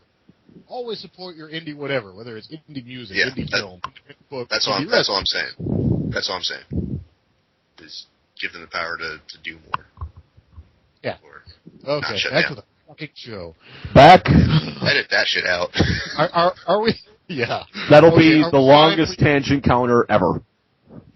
Are we finally ready to... We are ready for the main event of Feces. Okay, are we just sticking to what happened that night, or are we talking about any news reports that have come out since? Both. All of the above. Fuck. Okay. So, firstly, we get a promo from Jeff Hardy saying, Sting wears sunglasses because he's scared of me. Tonight I'm clearly And by the way, during this promo, Jeff Hardy is wearing sunglasses. Maybe he was just too high to figure out that he's wearing fucking sunglasses. He doesn't have a mustache. He has the greatest mustache of all. I don't have glasses, but I have the greatest glasses of them all. When I kicked your leg out from under your leg... Wait, wrong decade. Anyway. These are glasses. These are goggles. And then they went to the ring. We get the video package, la-di-do. The tail of the tape that doesn't say anything. Yeah, but pretty much everything we've already known about Jeff and Sting forever. Here's the tail of the tape. Sting's the champion. Jeff is challenging the champion. They're gonna wrestle tonight. That's not... Woo! Yeah. And it's one of those deals where they're trying to pretend that the rematch is somehow more important than the first match. Yes. And so out comes Jeff Hardy after about a minute. Eventually. His music, we get to hear his entire songs. And not to mention that the crowd is cheering him more than booing him. Yeah. And so Jeff, he comes out and he looks like he's about to vomit on the ramp. He is walking very slowly. Yeah. And he's when he gets over Randy Orton gets to the ring faster than Jeff did here. Randy Orton, Undertaker, Jack Swagger, Drew McIntyre, and Chris Jericho all get to the ring faster than Jeff Hardy did. It's because they're all pushing each other. They're all in the chain gang. Yeah, but he slouched over, he walks over to the camera and tries to sing his song to the camera. I think he thought he was in a music video shoot for a second. And then he gets to the ring steps, and he almost falls over them. Oh, God, he almost busted his ass. God damn, that was fucking stupid. Then out comes Sting, and he gets the big pop, even though he has the dumbest face paint ever. Yeah, I just love how Sting's face paint is slowly over the years creeping further and further up his forehead as his hairline retracts. Oh, man. Well, I think this is the first match match, quote unquote, where none of Sting's face paint has fallen off. That's true. It was But that's because, all Jeff we'll get to was that. his t-shirt. And so, at one point in the corner of your screen, if you look closely, when they're making the introductions, Brian Hebner throws up the dreaded X of Doom with his arms, which, for those of you who don't know, when the referee turns toward the hard camera and raises his arms up and makes an X, that means somebody in the ring is fucking hurt. You guys need to come out and help. And so, instead of sending somebody out there to help Jeff, they bring out Eric Bischoff. Yeah. And Bischoff comes out there. Actually, Bischoff, he must have thought fast on his feet, because he comes up quickly with this story about how this is now a no DQ match, and he comes up with a plausible reason why. And he's describing all this, and then he goes over and talks to Jeff for a second, and then he goes and talks to Sting. If you ever see this again, watch what he does with the microphone when he talks to Sting. Bischoff takes the microphone. Yeah. Bischoff puts the microphone so far behind his back, he's practically sodomizing himself with it. And he's, whispering to Sting, and Sting's looking pissed off, and then only finally, when he starts saying, "Now shake my hand," does he take the microphone from behind his back again to say... Such an obvious cue. Yeah, he's talking to Sting again. But the reason he was talking to Sting is because Bischoff's just being a smug dick, like always. Well, I've watched it back a few times, and you can sort of, if you, knowing that he was out there to call the audible, you can kind of make it out, sort of with the death drop. You can kind of make out the D's there and all that kind of stuff. I'm surprised that they didn't just put him in the sharpshooter and ring the fucking bell. I mean, that is Sting's hold. Yeah. Yeah, well, in terms of Bischoff coming out and making up such a plausible story on the fly, I think that does go to show credit to Bischoff in that he can improvise when needed. That wasn't improvising. That was digging yourself out of a fucking deep pit. Yeah, or they might have had that might have been something that they'd booked already and had in case Jeff didn't sober up in time. I mean, which, by the way, think about this. For any of us who've ever been not sober, not only was Jeff either A, took whatever he took shortly before he went to the ring, or B, was so trashed all day long that he was still stoned when he went to the ring hours later. It's the latter. I'll tell you from real life experience from just last Friday. I drank a entire 375 milliliters of tequila in just under 2 hours. And my God, I was lost in the sauce, even though I didn't move from my chair the entire fucking time I drank it. by about 3 hours, 4 hours after I started drinking, I was pretty much good to start jumping up and doing the fucking Irish jig. I mean, I wouldn't have trusted myself to drive just out of principle, but, you know. Well, that's the thing. We don't know exactly what Jeff was doing. It could have been anyone, or even a combination of a variety of things. But, you know, that's the thing, though. Even with that much tequila, because that's a significant amount of tequila, I was able to walk around not even 4 hours after I finished drinking it, or not even 2 hours after I finished drinking it, just fine, not really visibly drunk. Yeah, but, and I know that with Jeff, for all we know, it could have been, I mean, it's pointless to get into the speculation, but I will anyway. I mean, it could have been a handful of Somas and Oxycontin, or something like that. We have no idea exactly what put him in that state, but apparently it was something that they couldn't just, you know, just throw him some cold water on him and give him some coffee to sober him up, whatever it was. Right. So whatever he was on was some serious shit. Yeah. So then, after the solution that they come up for this is Bischoff says that the network screwed over Jeff, and didn't have any time to prepare for Sting. So Bischoff made it so that way Sting had no time to prepare for the no DQ match that this match is now. Which is kind of a pointless stipulation to add to the match, given what they do. and then to get Bischoff out there so we could talk. And then in what looked to be a legit hit, Sting knocks Bischoff in the face. Yeah, it looked legit. And then, not to mention, Jeff Hardy missed his cue and just kind of fumbled around Bischoff's lying body. Yeah. And Bischoff was like, kind of yeah. Remember Monty Python and the Holy Grail when John Cleese charges into the castle and hacks one of the guards' head off as he runs by? The other guard just goes, "Hey!" That's Jeff here. No, but once Bischoff is out of the ring and when Sting kind of pushes Jeff back into the corner, he stumbles back in the corner and leans out of the corner, you can tell Jeff does not know what the fuck is going on. No, he one way or another, he either didn't know the plan or decided he didn't want to go along with it. Even though it was just told to him 5 seconds earlier. Yeah, exactly. So either he was just saying, fuck that, I'm going to do what I'm going to do, or he was so stoned that he didn't understand. Maybe he was so stoned that he thought it was real.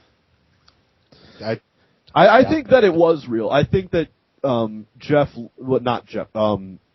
Sting actually did pop Bischoff in the face. I'm not talking about that. I think that's for Starrcade '97. I think he was so stoned he thought wrestling was real there for a minute. Oh. I don't know. When you've wrestled as much as Jeff has, I mean, this is a guy who's probably had a couple of thousand matches in his life. Yeah. You get to a point where even if it's like how when somebody's driving drunk, even if they make mistakes which would likely lead them to crash, they can still drive. They're still going down the road. Yeah. Jeff's judgment was such that he thought he could still wrestle. Right. And that's why he decides to fuck around with his shirt for 3 hours straight. Yeah. Someone else described this bullshit, and I couldn't believe it watching. Well, actually, it was 3 hours to Jeff, but only 88 seconds in real life. Yeah. He did the deal where he's like teasing, throwing his shirt to every side of the crowd, and he keeps forgetting, I guess, that he'd already gone to that side of the crowd, so he's doing each side over and over it's like again. By the third time he does the same side, they're like, fuck off, dude. Yeah. They stop popping. And Sting, by that point, is like, he's basically in slow motion chasing Jeff around the ring, kind of. Yeah. Like, lock the fuck up with me. God damn it, Jeff. Jeff, come on, come here. Jeff, seriously, we gotta fucking do this. Jeff, I'm not fucking around. Get over here. So then, after Jeff fumbles around with his t-shirt. Oh, my phone. Was that the NWO music I heard? New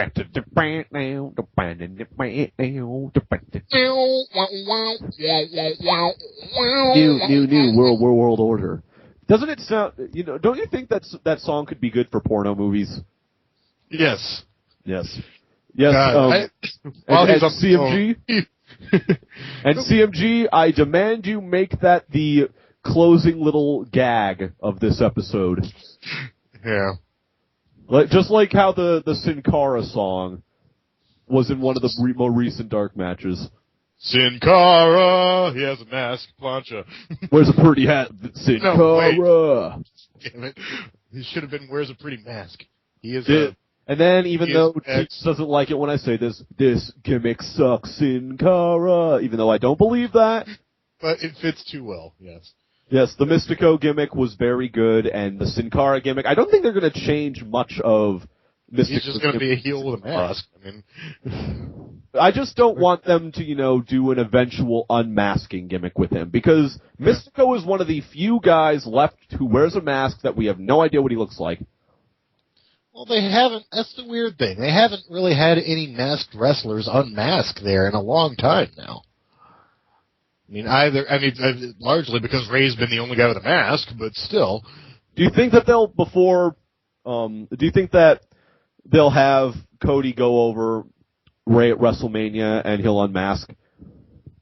I don't know.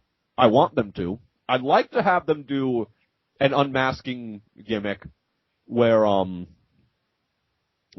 Ray actually shows his face. But Ray, his work is like, his mask is like Samson's hair. Without it, he sucks. Without his hair, without his mask, we get the Misfits in action. Yeah, no, it was the filthy animals. The filthy animals. Because they're sticks and wetbacks. They're filthy animals. Yes, because everybody wants to see. Would it be safe to say that Ray is horrific at doing a heel? I barely ever seen him try. He did not seem very good at it. I mean, how do you have a heel who, unless he's like a pipsqueak heel, like when they decided to turn Colin Delaney heel, that kind of bullshit? There's not much you can do with a heel who's 5 feet tall. I mean, there's no threat to the baby faces there. I mean, unless he's going to go work in half-pint brawlers and be the top heel there.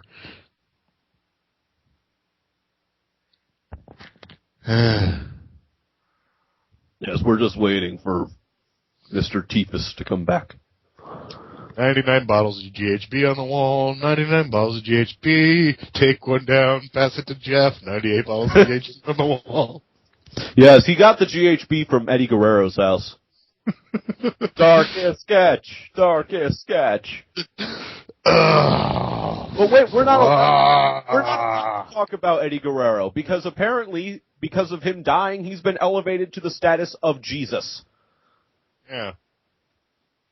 Yeah, I read an article that Justin Henry from Camel Clutch blog wrote, where he was talking about how this was back for the 10th anniversary of SmackDown. They aired this really touchy, sentimental Eddie Guerrero tribute package, and okay, I'm back.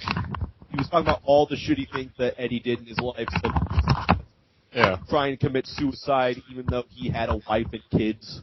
Yeah, he was a human being.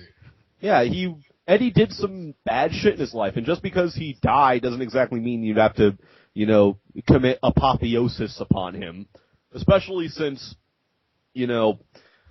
Chris Benoit, would it be safe to say that Chris Benoit was a better wrestler than Eddie Guerrero? It's arguable. I'd venture he's a more pure technical wrestler, but Eddie Guerrero is definitely the bigger entertainer. Yeah, because Chris wasn't that big on the personality side, which is why they didn't really push him as a big main eventer past 2004, because the guy really didn't have a lot of personality. Have a lot to offer in that front. Although some of my absolute favorite promos ever were when he was feuding with Orlando Jordan for the U.S. title. And he was, yes. I can make a cup of coffee in the same amount of time it took me to beat Orlando Jordan. That was brilliant shit. Yeah, it was Chris showing a personality. It's kind of like he found his inner Lance Storm.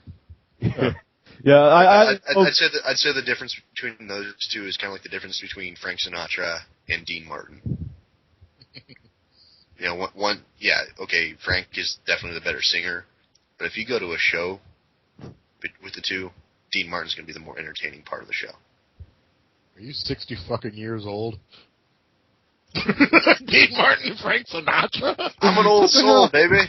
I like that old shit. Yes, well, both of them are dead. Yeah, I watch silent movies sometimes, okay. Hey, them being dead, Subrick, has nothing to do with their entertainment value. Yeah, well, Okay, there's a lot of as long as they don't make people anything that I new. know. There's a lot of people that I know that will refuse to listen to dead musicians. And they're fucking stupid, because that's some of the best Exactly. music in the world. It's like the people who refuse to watch anything in black and white. I mean, some people are just like, well, if it's old, it sucks. Which is complete bullshit because there's a lot of movies from that time that blow the shit that today out of the water. And this is where you get Michael Bay's fan base. Yes, I would take The Great Dictator any day over Transformers. I'd take 12 Angry Men over Transformers. Yes, at least we get to see Piglet for Winnie the Pooh with an actual body. That guy's awesome. That is one of the oddest things to ever hear, is to see John Fiedler in person, talking exactly the same as he does when he did Piglet. Like, he still talks with, like... I do a fucking horrific John Fiedler impression, but he does... Oh, dear. Oh, dear. Anyway, what are we talking about now? We want for you to get off the phone. Because now we have to go back. We have to go back to Sting. She was... Oh, God. She was going... My mom called. She's bringing me some steak knives next week. Keep this, baby. Please, don't continue watching the show. You'll die from it. Stubrick, you do realize I know how to kill you 3 times before you hit the ground, right? Yeah. Okay. And Just make that clear. I cannot. He will kill you until you die from it. No, that was death of 1,000 flies.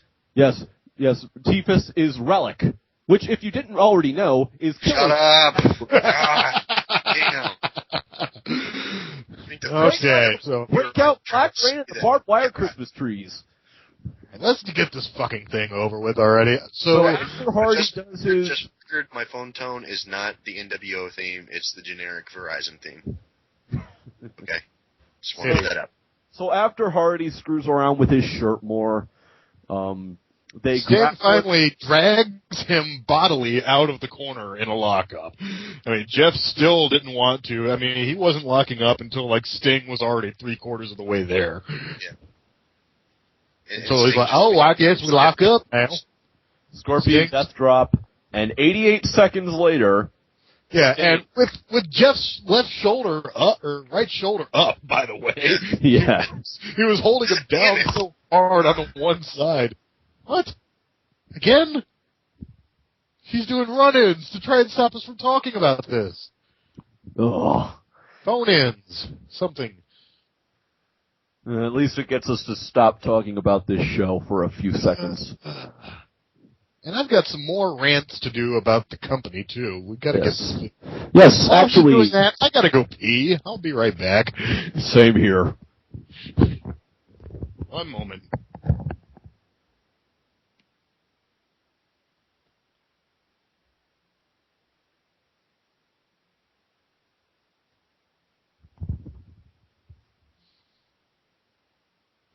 Okay, I'm back.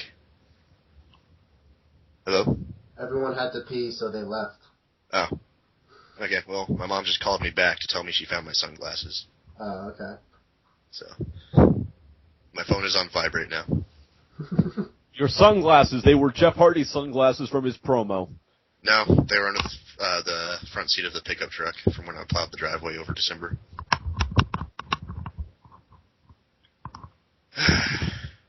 I am so sorry about that, guys. I was just like, she never calls me. I'm the one that has to call her usually, and then now I got saved this time from a lengthy phone call because my dad tried to call her about the same time. So he might try to call me too.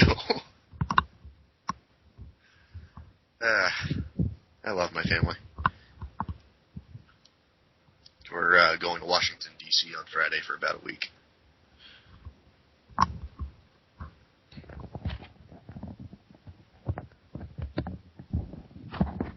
Okay. Everybody back yet? Yep. Yes. Okay. Yes, I had to microwave the brownies sitting next to me. I hope they weren't Jeff's brownies, otherwise you won't be able to finish the show. They were... Genghis, just so you know, my mom just called me again, and my dad might call me in a little bit here.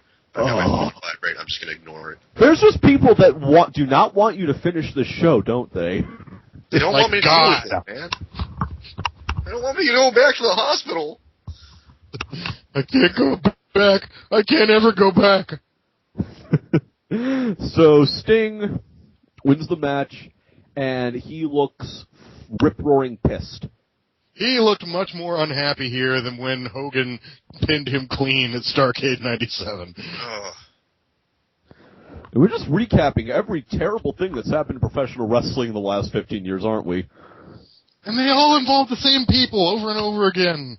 They all Undertaker is wrestling Triple H for the second time at WrestleMania. Yeah, I've got we're doing a couple of us are doing some like best of, worst of WrestleMania show on Sunday, I think, and I got to get back to watching the rest of WrestleManias 17 and 2 to catch up. Oh, well, 17. Thank you for watching that show again. 2, stay away. Oh, I've seen 2. I just need to refamiliarize myself with that piece of shit. Speaking of that show, how exactly I've never watched the show in full. How exactly smooth are the transitions between the 3 arenas? I don't know. On the live version, all I've ever seen is the home video. I mean, it was smooth enough. It worked, so. There's probably somebody that has, like a homebrew VHS recording of the whole show. It was the first WrestleMania to be entirely on pay-per-view. Because the first WrestleMania was only on pay-per-view in like 1 or 2 markets. Yeah, so you hear that, fans? If you know the answer to that question, get a life, because we really don't care. Pointless Trip. Yeah, that'll be the newest. It's like CMG said earlier. It'll be the newest dark match spin-off. The shit I remember, starring Subrick and Jingus. Where we play Howard Finkel and we give out pointless trivia about wrestling. So anyway, the crowd was chanting bullshit, and Sting said, "I agree." Yes, and they had to get the road agents to come out and help and carry Jeff back to the backstage. Yeah, because Sting apparently knocked him goofy with a shoot Scorpion Death Drop. Yes, and after this match ends, they air a highlight reel of everything that happened during the pay-per-view. Yeah, they give you the WrestleMania highlight reel. Only with Taz and Tenay talking over it, and it's not good at all. And when they finish that, they draw it out another 3 or 4 minutes looking at shots of the crowd leaving. And because they went home like 15 or 20 minutes before they were supposed to. Yeah, and when it all finishes, there's still, 25 minutes left in the pay-per-view. The people in the truck were just going, what the fuck? What do we do? Do we cut? We don't know. And the worst thing about this, well, one of the worst, there's so many things, I don't know what the one worst is, but there were so many different things TNA could have done here. Because I can literally think of at least 3 different alternatives which would be vastly superior to what they did. Number 1, and all of them involve just taking Jeff out of the match. Say that somebody dropped a piano on him backstage. Whatever. It doesn't matter. Just something where he's being replaced. Number 1, how about that number 1 contendership match, which went to a double count out? Say, hey, sorry, Rob and Ken, we need you guys back out there for another 10 minutes. Yeah, I know it sucks, but look at Jeff. He's drooling in the corner. We got to do something. And just have a 3-way with them, because Sting still hurt. Sting is not capable of having a full hard match by himself, really. But between the 3 of them, they could have covered that up and just done something. Okay, that's alternate plan number 1. Alternate plan number 2, I know that Jeff Jarrett was at this building backstage. And in storyline terms, he was supposed to be just right next door at the amusement park. Why not have Eric Bischoff come out and say, hey, surprise, you screwed us by not knowing who your opponent is, so we're going to screw you. You're not facing Jeff Hardy, you're facing Jeff Jarrett. Ha ha! Or alternate plan number 3, just put fucking Flair in there. Why not? Yeah. They could have done any of that shit. It was like Brian Alvarez on one of his recap shows, not the one for the show, which I want to listen to. I'd love to hear that. But said anybody listening to this could have, in 5 seconds, thought up a better idea than the one they went with. Well, you got 2 number 1 contenders that are both evenly matched. and a title match that needs to be fought. Yeah. At the very least, you know, I would have, like, preferred that they didn't even have a fucking main event and they just called an audible saying, hey, sorry, folks, something's come up and we can't do it. Yeah, that's not an option, I don't think. But no, it's not, but I still think it would be better than sending that out there. Yeah.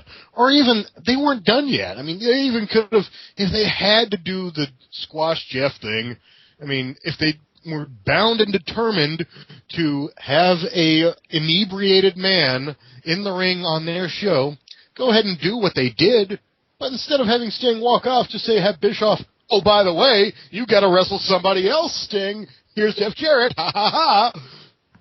And then have another match for a real main event. Because Sting and Jarrett could have a good match together in their sleep. It was just fucking stupid.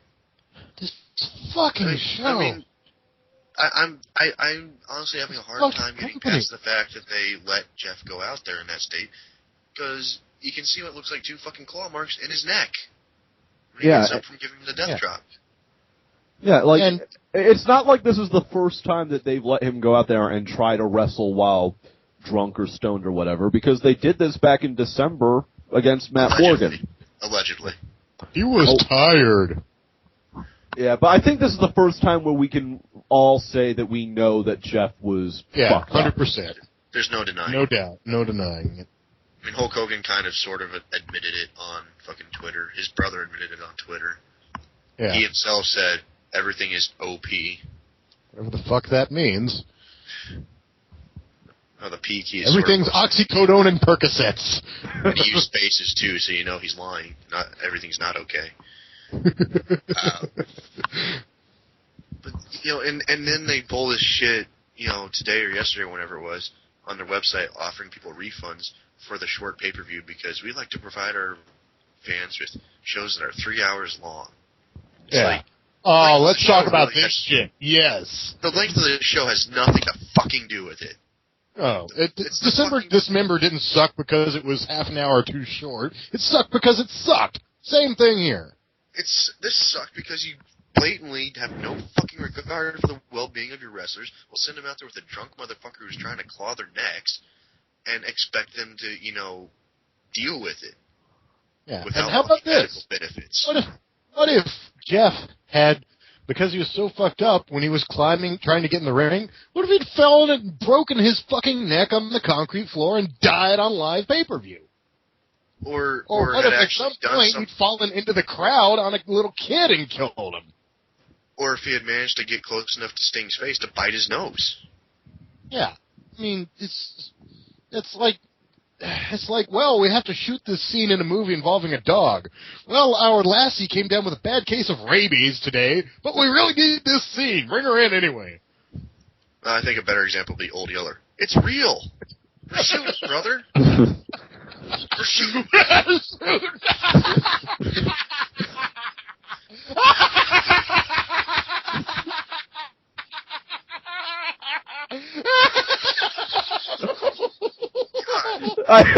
I think we broke Jingus. I think we broke Jingus. Oh, I needed that today. Geller, Today I watched this fucking show and I spent like 2 hours on Encyclopedia Dramatica. I felt like killing myself. Oh, I needed that. Old Screamer. You won't be one of those wrestlers that dies before 50. At least not from depression as long as I'm around. God. Yeah, we're back. Yeah, this refund thing. Let's get back to that. And it's not a refund. It's 6 months free on their on-demand service. Okay, first of all, somebody did the math. That works out to approximately $20, which is less than the pay-per-view. Yeah, like half if you're ordering it in HD. Yeah, I understand them saying, you know, we're compensating you specifically for that match. It was, you know, about an eighth of the pay-per-view. Yeah, I mean, they're lying. They're calling it. They're claiming it because it was too short. Instead of, we fucked you out of a main event.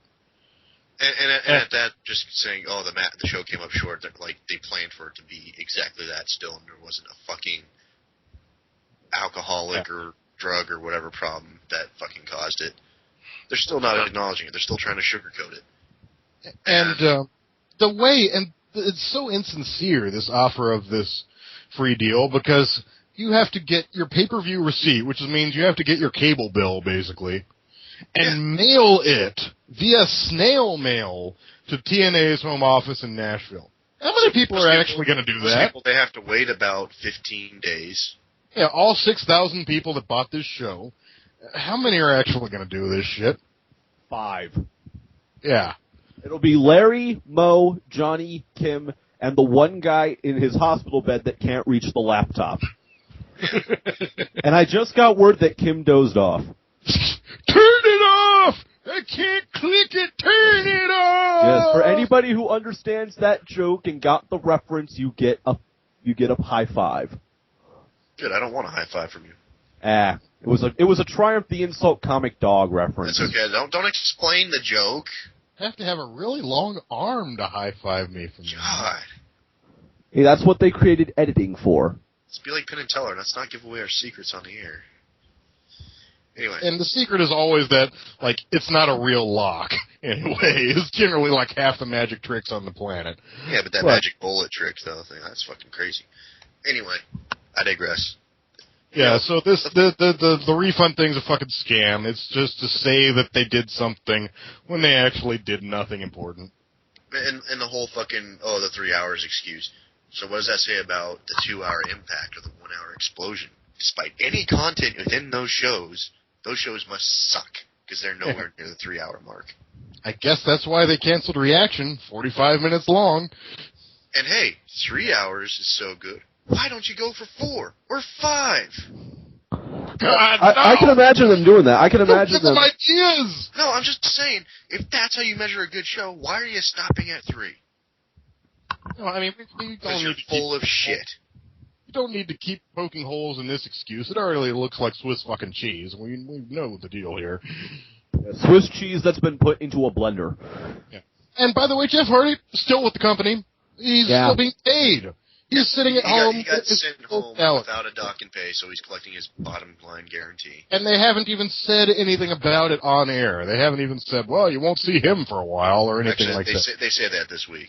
Yes, and instead of explaining exactly what happened to Jeff Hardy, instead Hulk Hogan goes out and says, "We are tired of the tsunami of wrestling, brother." Yeah, he did. He makes a tsunami reference. And you know what? They actually say Jeff can't hang with them, but they'll find someone that can or whatever. And you know what the thing that I'm about Hulk Hogan's tsunami gimmick that I really think might happen? Hulk Hogan said on Twitter that they were going to cut that out of the Impact taping, out of the Impact broadcast. So it fucking should. It's documented. What the fuck difference would that make at this point? I would not put it past Hulk Hogan and TNA to keep that in there. Well, it's like, the difference would be, it's like, even though we know it happened, it would be like when they aired the terrorist angle with The Undertaker the day after the bombings in London. Yeah. It's like, okay, we know that they already taped this terrorist angle because we can read the spoilers, and it's all over the fucking internet. Still doesn't mean it's a good idea to broadcast it to a couple million other people who don't already know that shit. Yeah, but, I mean, that can still be, like, not held against them because, one, the terrorists are supposed to be the bad guys in that, and two, they did that before the terrorist attacks made that a hot-button issue for so many people. This is after it's already established that you it's even worse. Tsunami jokes for a little while. Gilbert Gottfried got fired last week for making a tsunami joke on fucking Twitter. I need to learn to be more sensitive. The aristocrat. Hey, Japan, call me. We do floods. Oh, and then there's his king of all offensive jokes. I'm sorry I got here a little bit late. My airplane took a left at the Empire State Building. Yeah, that's... Darkest, I don't even give a fuck anymore. Me neither. God so, damn. And then, also, Jeff Hardy's court case got continued. Again. Yeah. Fuck it. Jingles, let's get drunk. I am. I've got some lighter fluid around here somewhere. I just had part of a bottle of NOS, so I think I'm ready for some depressants. Maybe just a box of wine available. A little bit of scotch left. TNA, it'll make you alcoholic.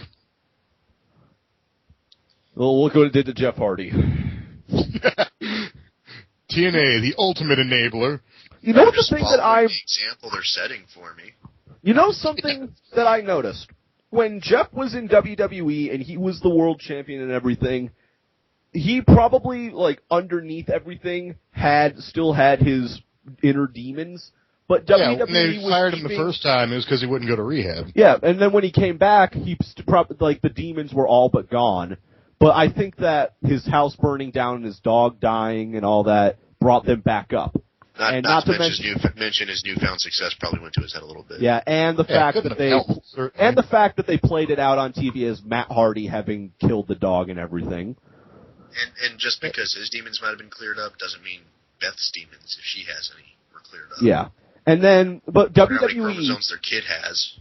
Yeah, but then what? She might have done while she was pregnant. Yeah, I shouldn't suspect like that, but the benefit of the doubt is fucking gone. You've been with this guy for a fucking decade, and you know this shit happens, and you had his fucking kid. Jesus. With her, I mean, this is not a celebrity we're talking about. This is not somebody with, like, the tabloid exclusion that we know some shit about them. All I know is that this chick is married to Jeff Hardy, you know? Yeah. I don't think anybody even knows what she actually looks like. No, I don't think I've ever seen a picture of her. I've seen a picture of her hand. That's all I've seen. Yeah, around Jeff's shoulder while he's holding a beer up to the camera. Yep.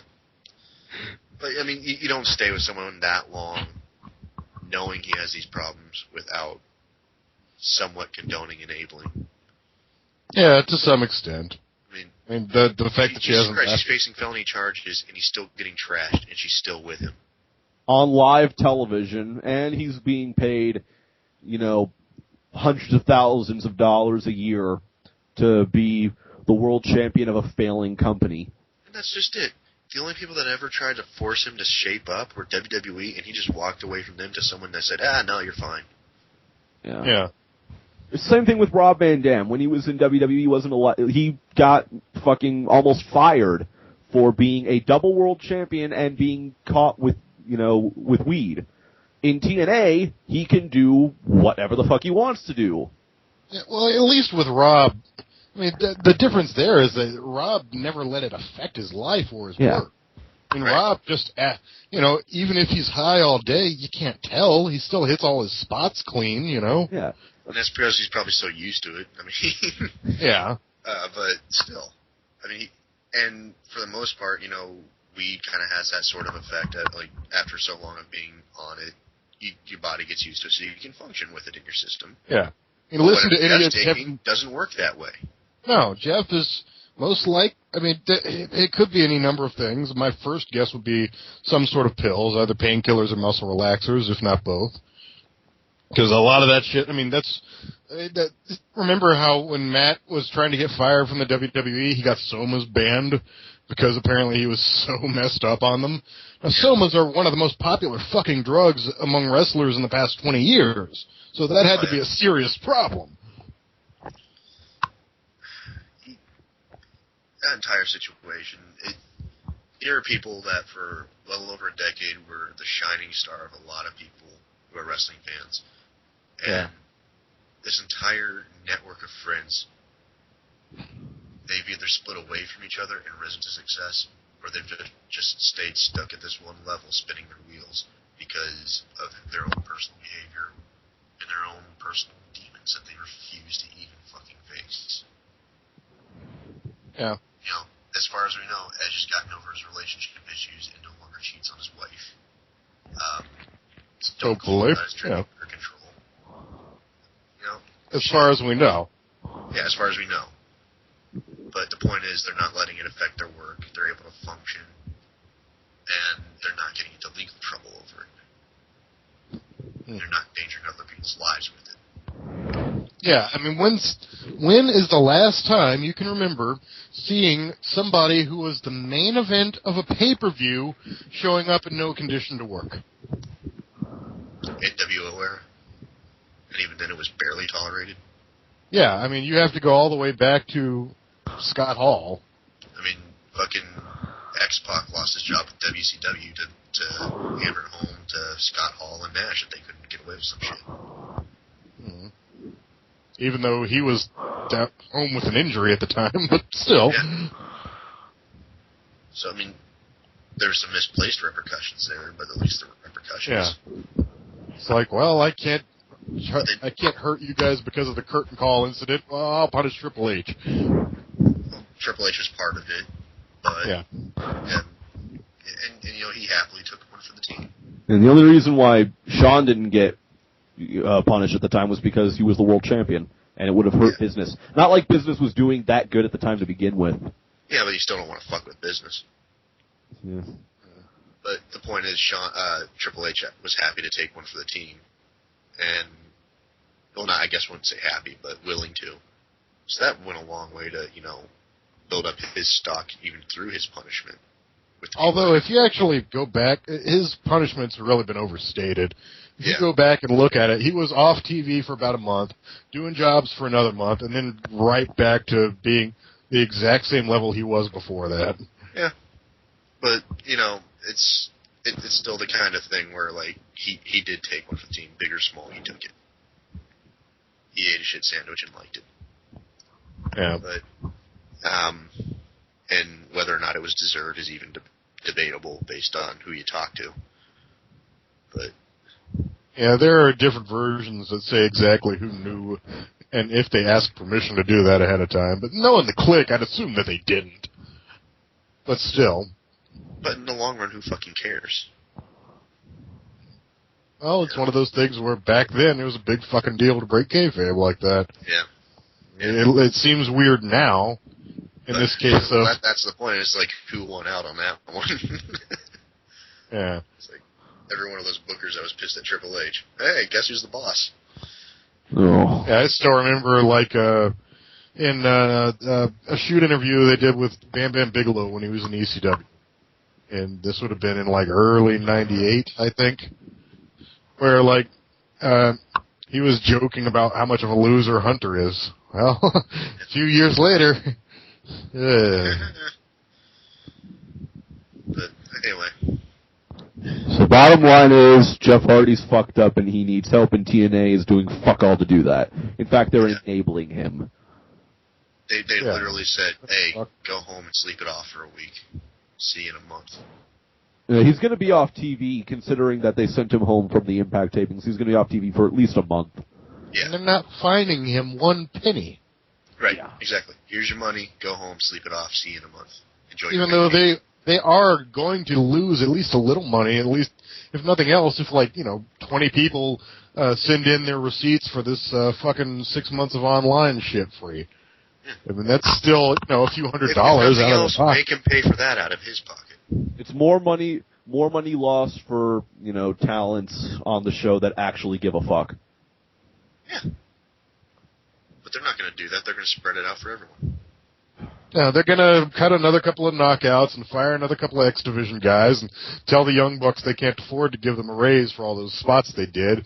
And, hey, Hogan, Bischoff, here's your bonuses. Yep. Glad I work for a company that hands out bonuses around Christmas instead of pink slips.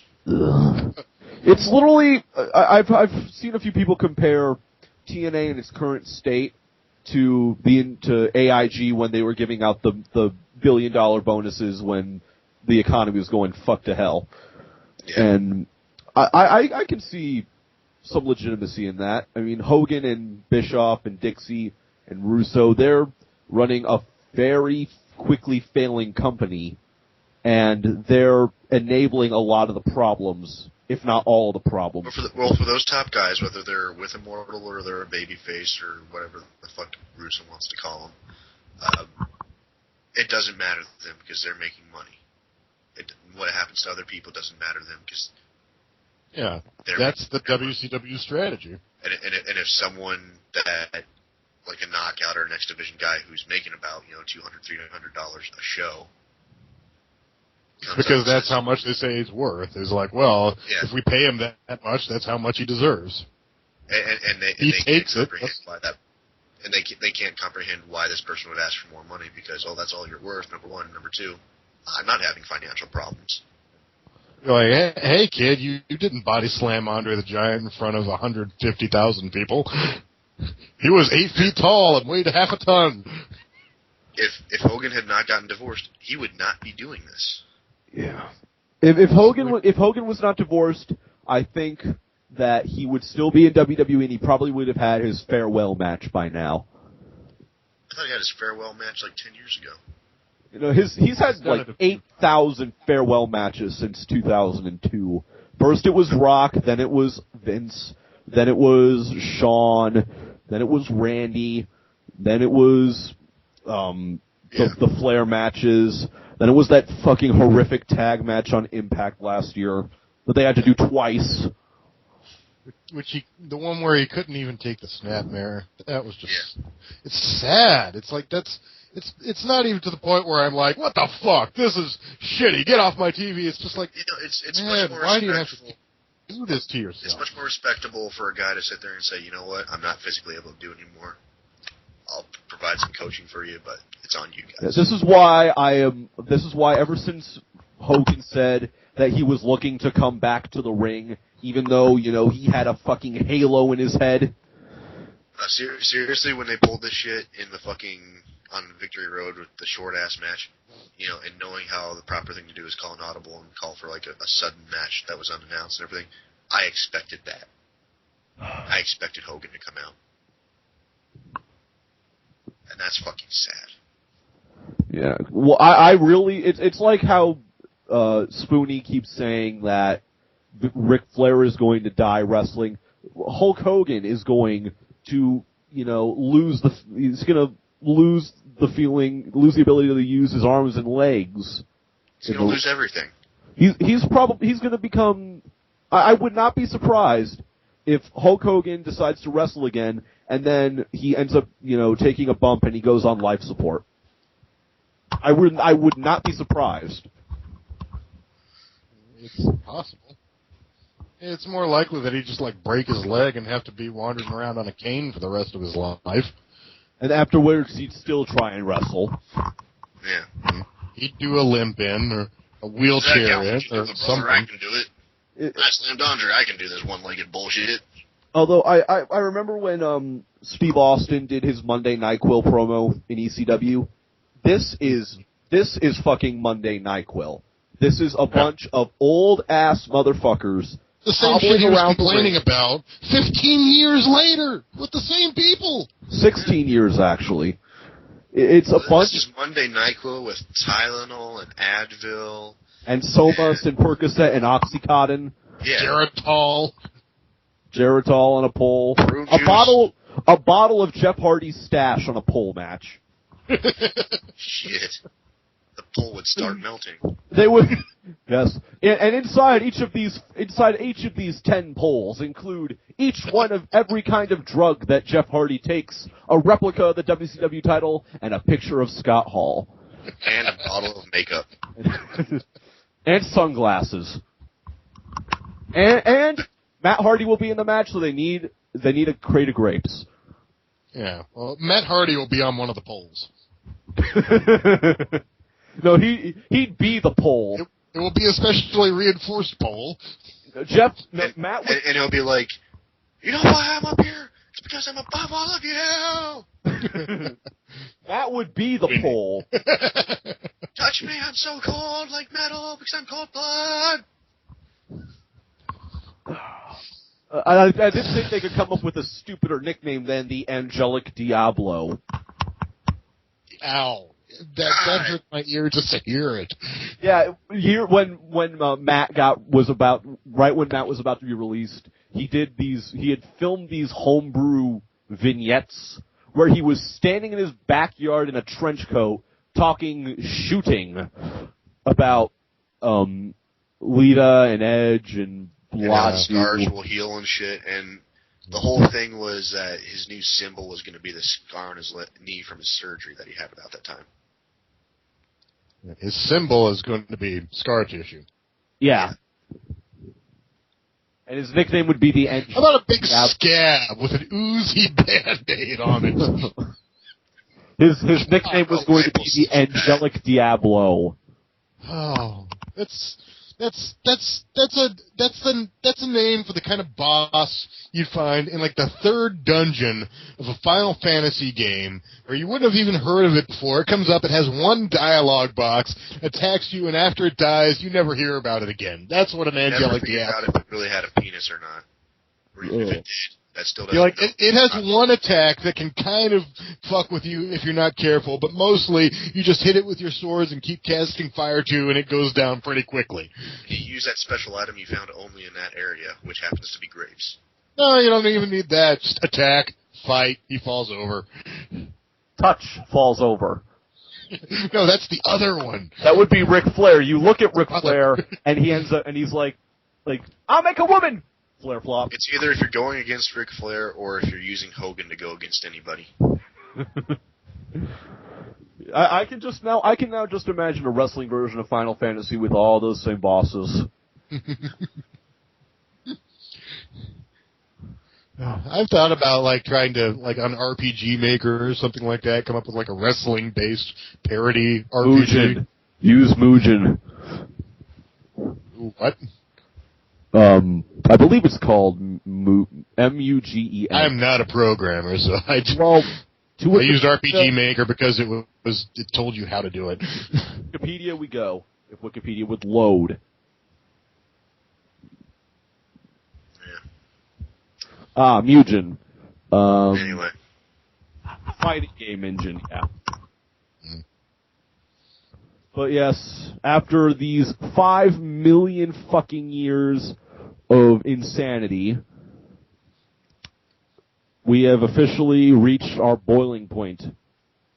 And TNA will keep going. TNA will keep doing the same shit. You know they will. They will keep doing it until the day that Panda Energy finally cuts them loose, and then the company will die. And they'll be bought by Vince McMahon. If he even cares that much. He'll buy the library at least. That's all he'll care about. Right. Yeah. He'll do a death of TNA where, for the first time, he'll only have to focus on the negative, and it'll be a legitimate reason for that. There is no rise and fall here.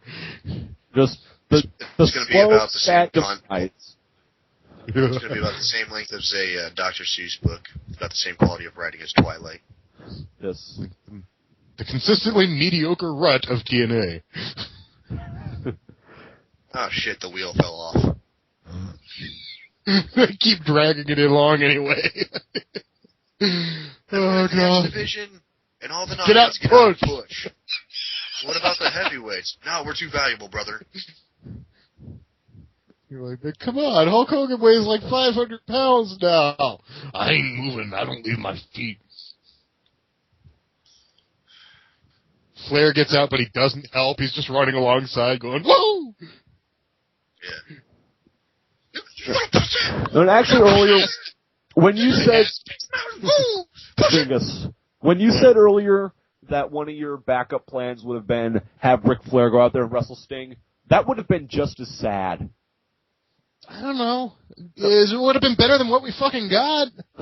But it's Ric Flair in 2011, and he should have called it quits back when WCW died. I know, but he and Sting could at least go out there and bullshit a 10-minute match, which would have been acceptable. Better than nothing. I mean, just something. I mean, the fans. When was the last time we had a Sting versus Flair match? 2000, the final Nitro. Last Nitro, right? Yeah, last Nitro. It's like it's been 10 years since the last time these two men have locked up together. One of the greatest rivals in the history of all professional wrestling started in the original Clash of the Champions in 1987, and now right here for the heavyweight title in TNA. It's fucking easy, man. Actually, the timing would have been perfect because in a week or two, it's going to be the 10th anniversary of WCW dying. Real phone, hold on.